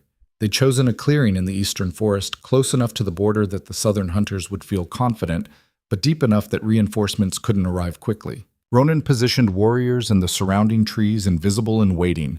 Kale commanded the western flank, Marcus the eastern. Garrett held the southern approach, and Liora stood alone in the center of the clearing, visible and vulnerable. The bait. She'd argued for more realistic camouflage, make it look like she was hiding, trying to escape. But Morgana had insisted the hunters would see through anything too elaborate. Better to make it seem like overconfidence. Like Thornshade believed their territory was impenetrable. So Liora stood in plain sight, dressed in traveling clothes with a small pack at her feet, as if she'd been about to flee. The waiting was the worst part. Every rustle of leaves, every crack of a branch set her heart racing. She kept her hand near the knife at her belt, the weight of it reassuring. Ronan was somewhere in the trees above her. She couldn't see him, but she could feel his presence like a physical thing. His power wrapping around her, protective and fierce. The hunters arrived just after midday. There were 6 of them, hard-faced men in dark leather, moving with the silence of professionals. They spread out, surrounding her position, cutting off escape routes. The leader was a tall man with a scarred face and cold eyes. He stepped into the clearing, sword drawn. Liora Vale, he said, by order of the Stonebridge magistrate, you are to surrender yourself into custody. Leora's heart hammered, but she forced her voice steady. I'm not going anywhere with you. That's not your choice to make. Everything is my choice, Liora said. That's what you people never understand. I'm not property. I'm not a commodity. I'm a human being with the right to determine my own fate. The hunter's expression didn't change. We can do this easy or hard. Your decision. Then I choose hard. She drew her knife. The hunter smiled like she'd just told a joke. Brave. Stupid, but brave. He gestured to his men. They began to close in. This was it. The moment of truth. Liora's training kicked in. She moved before they expected, lunging at the nearest hunter with her knife. He blocked, but she'd already shifted, using his momentum against him. Her blade found the gap in his armor, drawing blood. The clearing erupted. Wolves poured from the trees like a living avalanche. Ronan led the charge, his power blazing, his fury absolute. The hunters didn't stand a chance. They were skilled, but they were fighting supernatural predators on their home ground. It was over in minutes. The hunters lay dead or dying. Liora stood in the center of the carnage, breathing hard, her knife dripping red. Ronan materialized beside her, checking her for injuries with urgent hands. "Are you hurt?" "I'm fine," she managed. "It worked. The plan worked." Phase 1 worked, Kaio corrected, emerging from the trees. Now we moved to Phase 2. They'd captured the hunter leader alive. He knelt in the dirt, held down by 2 massive wolves, his face pale but defiant. Morgana approached, studying him with cold interest. "Captain Thorn, the magistrate's best tracker. This is quite a prize." "I'm not telling you anything," Thorn spat. "You don't have to," Morgana said pleasantly. "We already know everything we need to know. Your army's deployment, their supply routes, their timeline." She crouched to his eye level. "What I need from you is simple. You're going to carry a message back to your commanders." "I'd rather die." "I'm sure you would, but you're not going to." Morgana's smile was razor sharp. "You're going to tell them exactly what I want you to tell them, and you're going to be very convincing, because if you're not—" She gestured to the bodies of his fallen men. "Well, you've seen what happens to people who disappoint me." What happened next was a masterclass in psychological manipulation. Morgana spent 2 hours working on Captain Thorn, breaking down his resistance piece by piece. She didn't torture him. She didn't have to.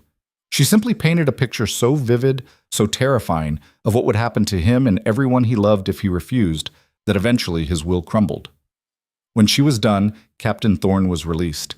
He stumbled away from the clearing, carrying the exact message Morgana wanted: that Thornshade's defenses were stronger than anticipated, that they had allies the South didn't know about, that an assault would be costly and prolonged. It was all lies, of course, but Captain Thorn believed every word. As they watched him disappear into the forest, Marcus turned to Morgana with grudging respect. That was impressive. "I have many talents," Morgana said. "Breaking people is one of them." "Will it work?" Liora asked. "Will they delay the assault?" "For a few weeks at least," Morgana said. "Long enough for us to prepare the real surprise." She was referring to the Western Pass. While the Southern Army delayed and reconsidered, Ronan's engineers were preparing to collapse the pass entirely. It would cut off their reinforcement route and force them into a longer, more exposed approach. It was working. The impossible, audacious plan was actually working.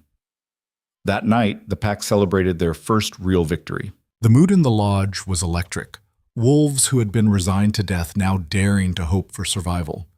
Ronan pulled Liora aside as the festivities reached their peak. "You were magnificent today," he said, his silver eyes fierce with pride. "The way you fought, the way you stood your ground, you proved every doubter wrong." "I had a good teacher," Liora said. "You had courage," Ronan corrected. "Everything else was just refinement." They stood together on the lodge balcony, looking out over the moonlit forest. Below them, wolves howled in celebration.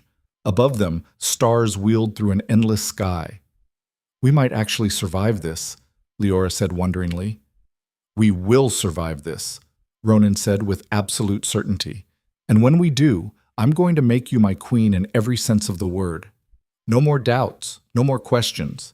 You'll stand beside me and rule Thornshade as my equal." "I'm already your equal," Liora said softly. "I just needed to believe it." He kissed her then, deep and claiming, and Liora felt the bond between them flare bright as starfire. They'd come so far from that first night when she'd stumbled into his clearing, broken and desperate. She'd been running from captivity then, seeking only freedom. Now she was fighting for something infinitely more precious: a home, a family, a future worth defending. The girl who'd been sold like livestock was becoming a queen, and the forest itself seemed to recognize it. the ancient trees whispering her name on the winter wind. The western pass collapsed 3 weeks later with a roar that echoed across the mountains for miles. Liora stood on the eastern ridge with Ronan and Marcus, watching smoke billow from the distant Liora Valley, where tons of rock had just buried the Southern Army's reinforcement route. The explosion had been perfectly timed. Morgana's contacts in the mining towns had delivered exactly what they'd promised, and Garrett's team had placed the charges with surgical precision. 1/3 of the Southern Army's strategic advantage had just been wiped out in a matter of seconds. "It's done," Marcus said, his voice carrying a note of disbelief. "We actually did it." "Phase 1 is done," Ronan corrected. "The main army is still coming, and they'll be furious when they discover what we've done." "Let them be furious," Liora said. She felt different now, harder, sharper, forged in the fires of the past month. Fury makes people reckless, and reckless enemies make mistakes. Ronan glanced at her, and she saw pride blazing in his silver eyes. "Listen to you, talking strategy like you were born to it." "I had good teachers," she said, echoing her words from weeks ago. But this time she believed them. The celebration that night was more subdued than the last. Everyone knew this was just the beginning. The real battle was still to come. But there was a new confidence in the pack now, a belief that maybe, just maybe, they could actually win. Liora found Morgana alone on the western balcony, staring out at the darkened forest. The woman's posture was tense, her usual sharp confidence replaced by something that looked almost like vulnerability. "You did good work," Liora said, approaching carefully. Morgana didn't turn. "I did what needed to be done." "That's not the same thing." "Isn't it?" Morgana's voice was soft, almost melancholic. "In war, necessity and morality are rarely aligned." Liora leaned against the railing beside her. "Why did you really come back? And don't tell me it's just about survival. I've watched you these past weeks. You care about this place, about the pack, maybe even about Ronan." For a long moment, Morgana was silent. When she finally spoke, her voice was thick with emotion. "I made a mistake 60 years ago. I thought power was more important than family, that ambition mattered more than loyalty. I was wrong."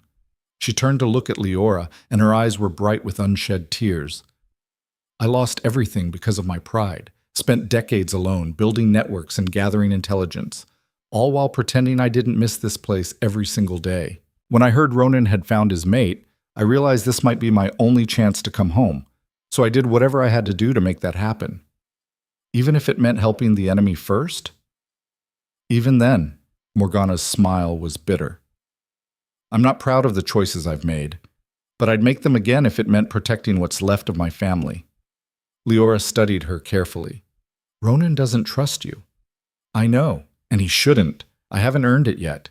Morgana straightened, her usual armor sliding back into place. "But I will. When this war is over, I'll prove to him that I've changed, that I deserve a second chance." "I believe you," Liora said quietly. Morgana's eyes widened slightly. "Why?" "Because I know what it's like to be given a second chance when you don't deserve it. Ronan gave me that. Maybe it's time someone gave it to you." Something shifted in Morgana's expression, a crack in the ice, a glimpse of the woman beneath the warrior. "Thank you," she said simply. Before Liora could respond, a howl split the night. It was urgent, sharp, a warning. They raced back inside to find the main hall in chaos. Ronan stood at the center, surrounded by scouts, his face carved from stone. "What's happened?" Liora demanded. "The Southern Army," KL said grimly. "They're not waiting. They're marching now, full force. They'll be here within 3 days." "That's not possible," Marcus protested. "Our intelligence said they wouldn't move for at least another week." "Our intelligence was wrong," a scout said. "Or they changed their plans. Either way, they're coming. At least 800 soldiers, maybe more." 800. Against their force of roughly 200 wolves, the odds were devastating. "We stand and fight," Ronan said, his voice cutting through the rising panic. "We've prepared for this. We know this forest. We have the advantage of terrain and supernatural strength. We can win." "Against 4-to-1 odds," Thomas spoke up. "That's suicide." "Then we die fighting," Ronan said flatly. "I will not surrender this territory. I will not surrender my mate. We stand. We fight. We win." or we die trying. The declaration hung in the air, absolute and unshakable. Liora felt something crystallize inside her. This was it, the moment everything had been building toward. The final test. She stepped forward, moving to stand beside Ronan. He's right. We fight, but not just to survive. We fight to prove that freedom is worth defending, that no one, not magistrates, not armies, not anyone, has the right to own another person's life. Sylvie moved to stand beside them. Then Kael, then Garrett. One by one, every wolf in the hall stepped forward, forming a wall of solidarity. Even Morgana joined them, her expression fierce. For Thornshade, someone called out. For freedom, another voice added. For our queen, Kael said, her amber eyes fixed on Liora. The words rippled through the hall, building into a chant. For our queen, for our queen, for our queen. Liora felt tears sting her eyes. These wolves, these fierce, proud warriors, were claiming her as theirs, not because she was Ronan's mate, but because she'd proven herself worthy in her own right. She was no longer the girl who'd run into the forest seeking mercy. She was their queen. The next 3 days were a blur of final preparations. Every able-bodied wolf took up a position. Traps were set throughout the forest, pitfalls, deadfalls, tripwires connected to makeshift explosives. The forest itself became a weapon. Liora worked alongside Mira, preparing the healing station deep in the heart of the lodge. They stockpiled bandages, herbs, tourniquets, everything they'd need to treat the wounded. Neither of them spoke about how many casualties they were preparing for. On the final night before the battle, Ronan found Liora alone in their chambers, sharpening her blade. You don't have to fight, he said quietly. You could stay here, safe. We've had this conversation, Liora said without looking up. I'm not hiding while everyone else bleeds. I know. He sat beside her, his hand covering hers, but I had to offer. One last time. She finally met his eyes. I'm terrified, she admitted. I've never been so scared in my life. Good. Fear keeps you sharp, keeps you alive. He pulled her close, breathing in the scent of her hair. Whatever happens tomorrow, I want you to know that loving you has been the greatest honor of my life. Don't, Liora whispered. Don't talk like you're saying goodbye. I'm not.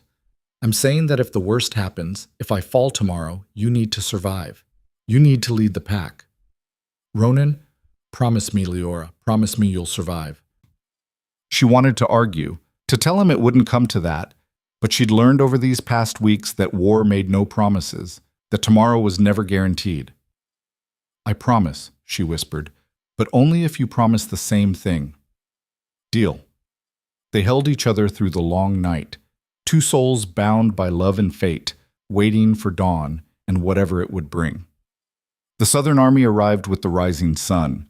They came in formation, a river of steel and flesh flowing through the forest. Commanders on horseback, soldiers in gleaming armor, archers with bows drawn.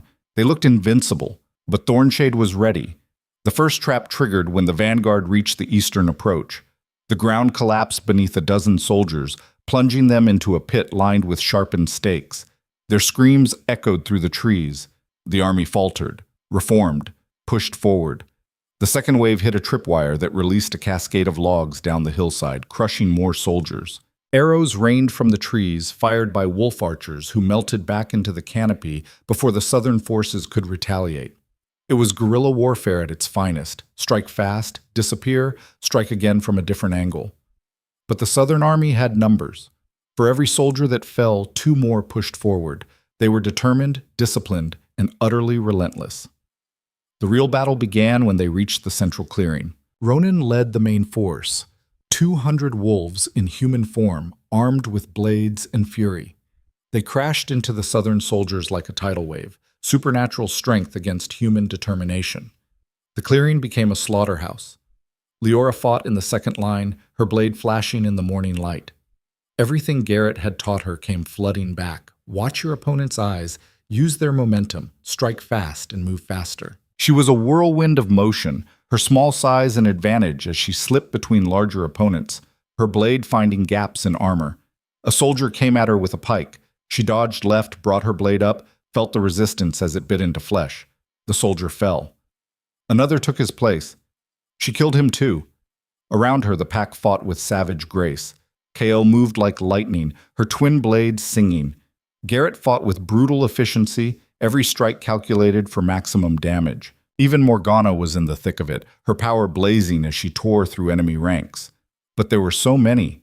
For every soldier they killed, more flooded in to take their place.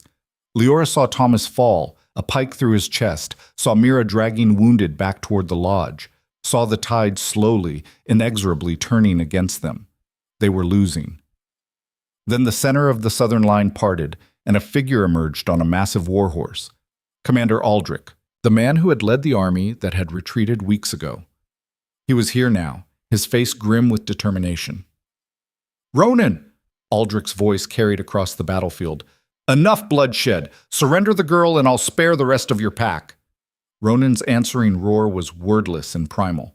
He charged toward Aldrich, power blazing around him like visible flame. The two met in the center of the clearing with a crash that shook the earth. Liora watched in horror as they fought. Ronan was faster, stronger, but Aldrich was skilled and experienced. His blade moved with deadly precision, forcing Ronan to defend instead of attack. She started forward, but a hand grabbed her arm. "Morgana." "Don't," Morgana said urgently. "If you interfere, it becomes personal. The soldiers will never stop hunting you. I can't just watch him die." "He's not going to die. Have faith." But even as Morgana spoke, Aldrich's blade found an opening. It plunged into Ronan's side, drawing a howl of pain. Liora's world narrowed to that single point of red blooming across Ronan's shirt. Something inside her snapped. She didn't remember moving, didn't remember breaking free from Morgana's grip. She only knew that suddenly she was there, in the center of the clearing, standing between Ronan and Aldrich. "Stop!" Her voice rang out with a power she didn't know she possessed.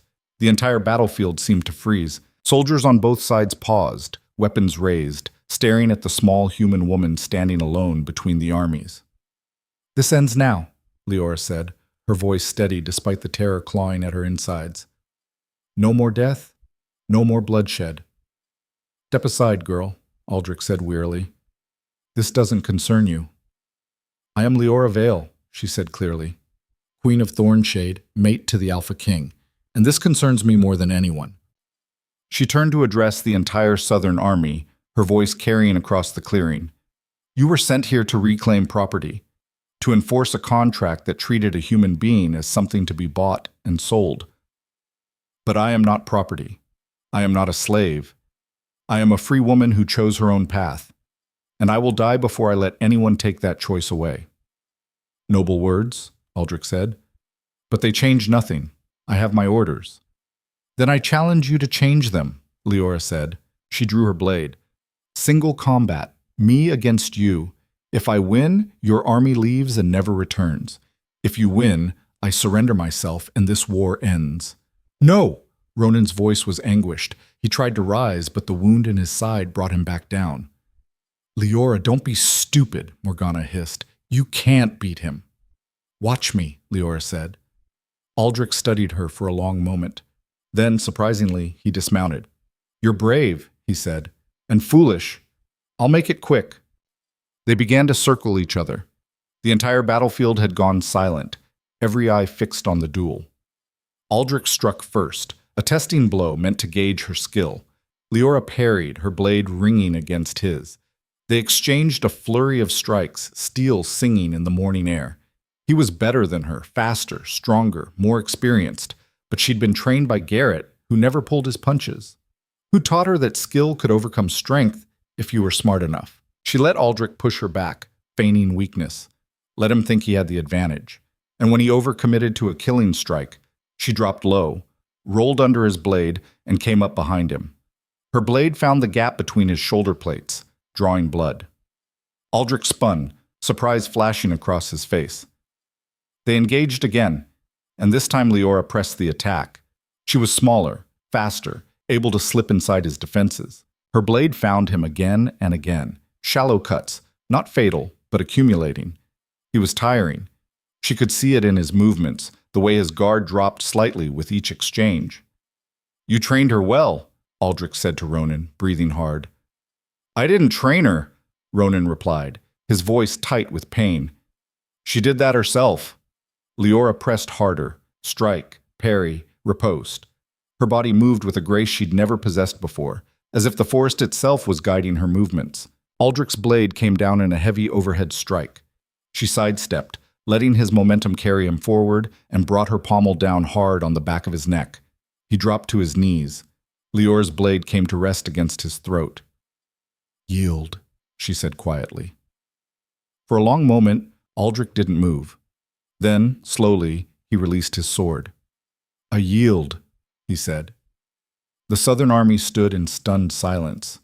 Liora lowered her blade. She extended her hand to Aldrich, helping him to his feet. "You fought with honor," she said. "Now I ask you to recognize that I've won my freedom fairly. Under any law, I am no longer property. I am a free woman and a queen." Aldrich looked at her for a long moment. Then he turned to face his army. "Stand down," he commanded. "The duel is over. The girl has won her freedom." "But sir," one of his lieutenants protested. "I gave my word," Aldrich said sharply. "And unlike some men, I keep it." He turned back to Liora. "You have my respect, your majesty, and my word that this army will not return, but I cannot speak for the magistrate or the southern lords. They may send others." "Let them try," Ronan said, finally managing to stand with Kael's help. "We'll be ready." Aldrich nodded. "I believe you will be." He looked around at the carnage, at the bodies of soldiers and wolves alike scattered across the clearing. This was a waste, all of it. Good men died for the pride of lesser men. "Then maybe it's time the southern territories learned a different way," Liora said. "One where people aren't property, where freedom is a right, not a privilege." "Perhaps," Aldrich said, "but that change won't come easy, or soon." "All great changes start somewhere," Liora replied. "Let this be the beginning." Aldrich ordered the retreat. The Southern army gathered their wounded and their dead and began the long march back to Stonebridge. They left behind a battlefield stained with blood and the memory of a human girl who'd fought an experienced commander and won. As the last soldier disappeared into the trees, the Thornshade wolves erupted in celebration. They'd survived. Against impossible odds, they'd survived. But Liora barely heard the cheering. She rushed to Ronan's side as he sagged against Kael. "You're hurt," she said, her hands hovering over the wound in his side. "I'll heal," Ronan managed. "Wolves are resilient." His silver eyes fixed on her with fierce pride. "You were incredible. Terrifying and incredible." "I was terrified," Liora admitted. "That's what made it incredible," Ronan said. He pulled her close despite the pain, pressing his forehead to hers. "My queen. My fierce, impossible queen." Around them, the pack began the grim work of tending to their wounded and honoring their dead. They'd lost 37 wolves in the battle, 37 lives sacrificed for freedom. Liora helped Mira in the healing ward for hours, her hands stained with blood, her body exhausted beyond measure. But she didn't stop. These were her people now, her pack. She would care for them as they had fought for her. It was well past midnight when she finally collapsed beside Ronan's bed in the healing ward. Mira had stitched his wound and given him something for the pain. He was sleeping now, his breathing deep and even. She took his hand, threading her fingers through his, and let the tears finally come. They'd won. Against all odds, against an army 4 times their size, they'd won. But the cost had been staggering. "He'll be fine, you know," a voice said softly. Liora looked up to find Morgana standing in the doorway, her armor stained with blood. "I know," Liora said. "He's strong." "So are you." Morgana entered the room, moving to stand beside the bed.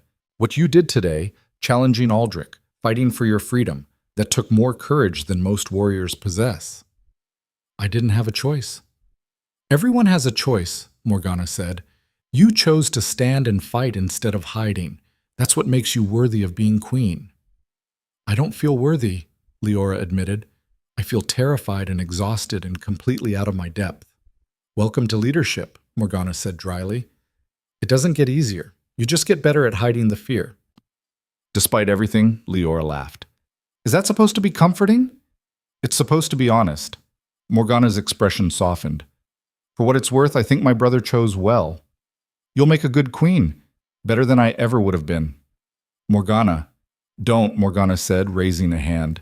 "I'm not looking for reassurance. I'm stating a fact. I was too ambitious, too focused on power. You actually care about people. That's what this pack needs." She turned to leave, then paused at the door. "Thank you," she said quietly, "for giving me a chance when you had no reason to. I won't forget that." Then she was gone, leaving Liora alone with her sleeping mate and her thoughts. The weeks that followed were about rebuilding, repairing the lodge, tending to the wounded, honoring the dead. Liora threw herself into the work, learning the names and stories of every wolf who'd fallen, making sure their sacrifice was remembered. News of the battle spread quickly. Other packs in the northern territories sent envoys, offering alliances and support. Traders from neutral settlements began to bypass Stonebridge, bringing their goods directly to Thornshade instead. And from the south came whispers of a human girl who'd become a wolf queen, who'd defeated a commander in single combat, who'd proven that freedom was worth fighting for. Some called it propaganda, others called it legend. But in the taverns and marketplaces of the southern territories, slaves and servants began to whisper her name. Liora Vale, the girl who'd chosen freedom over safety, who'd fought the system and won. And slowly, carefully, some of them began to run, to seek the forest that promised sanctuary, to find the queen who would fight for their right to choose. Thornshade's population began to grow. On the first day of spring, exactly 3 months after the battle, Ronan called a formal gathering. The entire pack assembled in the great hall, dressed in their finest. Liora stood beside Ronan at the head of the room, her heart pounding. She knew what was coming. They'd discussed it privately, but this would make it official. Ronan's voice rang out, clear and strong. "We gather today to honor those we've lost and celebrate what we've gained. This pack has faced its greatest challenge and emerged stronger, and we owe that strength to the woman standing beside me." He turned to Liora, his silver eyes blazing with love and pride.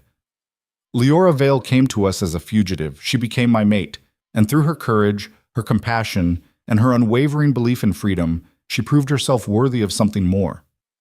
He knelt before her, and the entire hall gasped. An Alpha King did not kneel. Not to anyone. "Liora Vale," Ronan said formally, "I offer you the crown of Thornshade, not because you are my mate, but because you have earned it through blood and battle. Will you accept?" Tears streamed down Leora's face. She looked out at the assembled pack, at Kael's fierce pride, at Garrett's approving nod, at Mira's beaming smile, at Sylvie, who actually winked, at Morgana, standing at the back with her arms crossed, her expression soft. These wolves, these fierce, loyal, beautiful wolves, were offering her everything. "I accept," Liora said clearly. "I will serve this pack with everything I have. I will fight for their freedom, protect their home, and honor their sacrifice. This I swear." Ronan stood and placed a circlet of silver and moonstone on her head. The pack erupted in howls, a sound of celebration, of recognition, of joy. Liora was no longer a runaway girl. She was a queen. The celebration lasted 3 days. Wolves from neighboring territories came to pay their respects. Gifts arrived from settlements across the north. Songs were sung about the Battle of Thornshade, about the human queen who'd fought for her freedom and won. But the moment Liora treasured most came on the 4th evening, when she and Ronan stood alone on the eastern ridge, looking out over the forest they'd fought so hard to protect. "Do you ever regret it?" Ronan asked quietly. "Running into the forest that night? You could have found another way, an easier path." Liora thought about the girl she'd been, terrified, desperate, convinced she was worthless. Then she thought about who she'd become, a queen, a warrior, a woman who'd discovered her own strength. "No," she said simply. "This was exactly where I was meant to be." Ronan pulled her close, and they stood together as the sun set over Thornshade, painting the sky in shades of gold and crimson. Below them, the forest thrived. Refugees continued to arrive, seeking sanctuary. The pack grew stronger with each passing day. And at the heart of it all stood a queen who'd been sold like livestock and become something legendary. Liora Vale, who chose freedom over safety. Who fought when running would have been easier. Who proved that courage wasn't about being fearless. It was about being terrified and fighting anyway. The girl who ran into the forest seeking death had found life instead. And in finding it, she'd changed the world. Winter gave way to spring and spring to summer. Thornshade flourished under its dual leadership, Ronan's strength and experience balanced by Leora's compassion and innovation. They made changes, established new laws, created systems to help the refugees integrate into pack life. Word continued to spread. The southern territories were changing, slowly but surely. Conversations about slavery and freedom that had once been whispered in shadows were now being debated openly. Some magistrates began questioning the old contracts. Some lords began freeing their servants. It wasn't a revolution. Not yet. But it was the beginning of one. And at the center of it all stood Liora, no longer running, no longer afraid, no longer defined by what had been done to her. She was the queen of Thornshade, the mate of the Alpha King, the woman who'd fought for her freedom and won. And her story, the story of a girl sold into slavery who became a legend, would be told for generations to come, inspiring others to choose courage over comfort, freedom over safety, hope over despair. Because that's what heroes do. They show us what's possible when we refuse to give up, when we refuse to be broken, when we choose to stand and fight, no matter the odds. And in the wild heart of Thornshade Forest, beneath ancient trees that had witnessed centuries of struggle and triumph, Liora Vale stood beside the man she loved, and the pack she'd claimed as family, finally, home.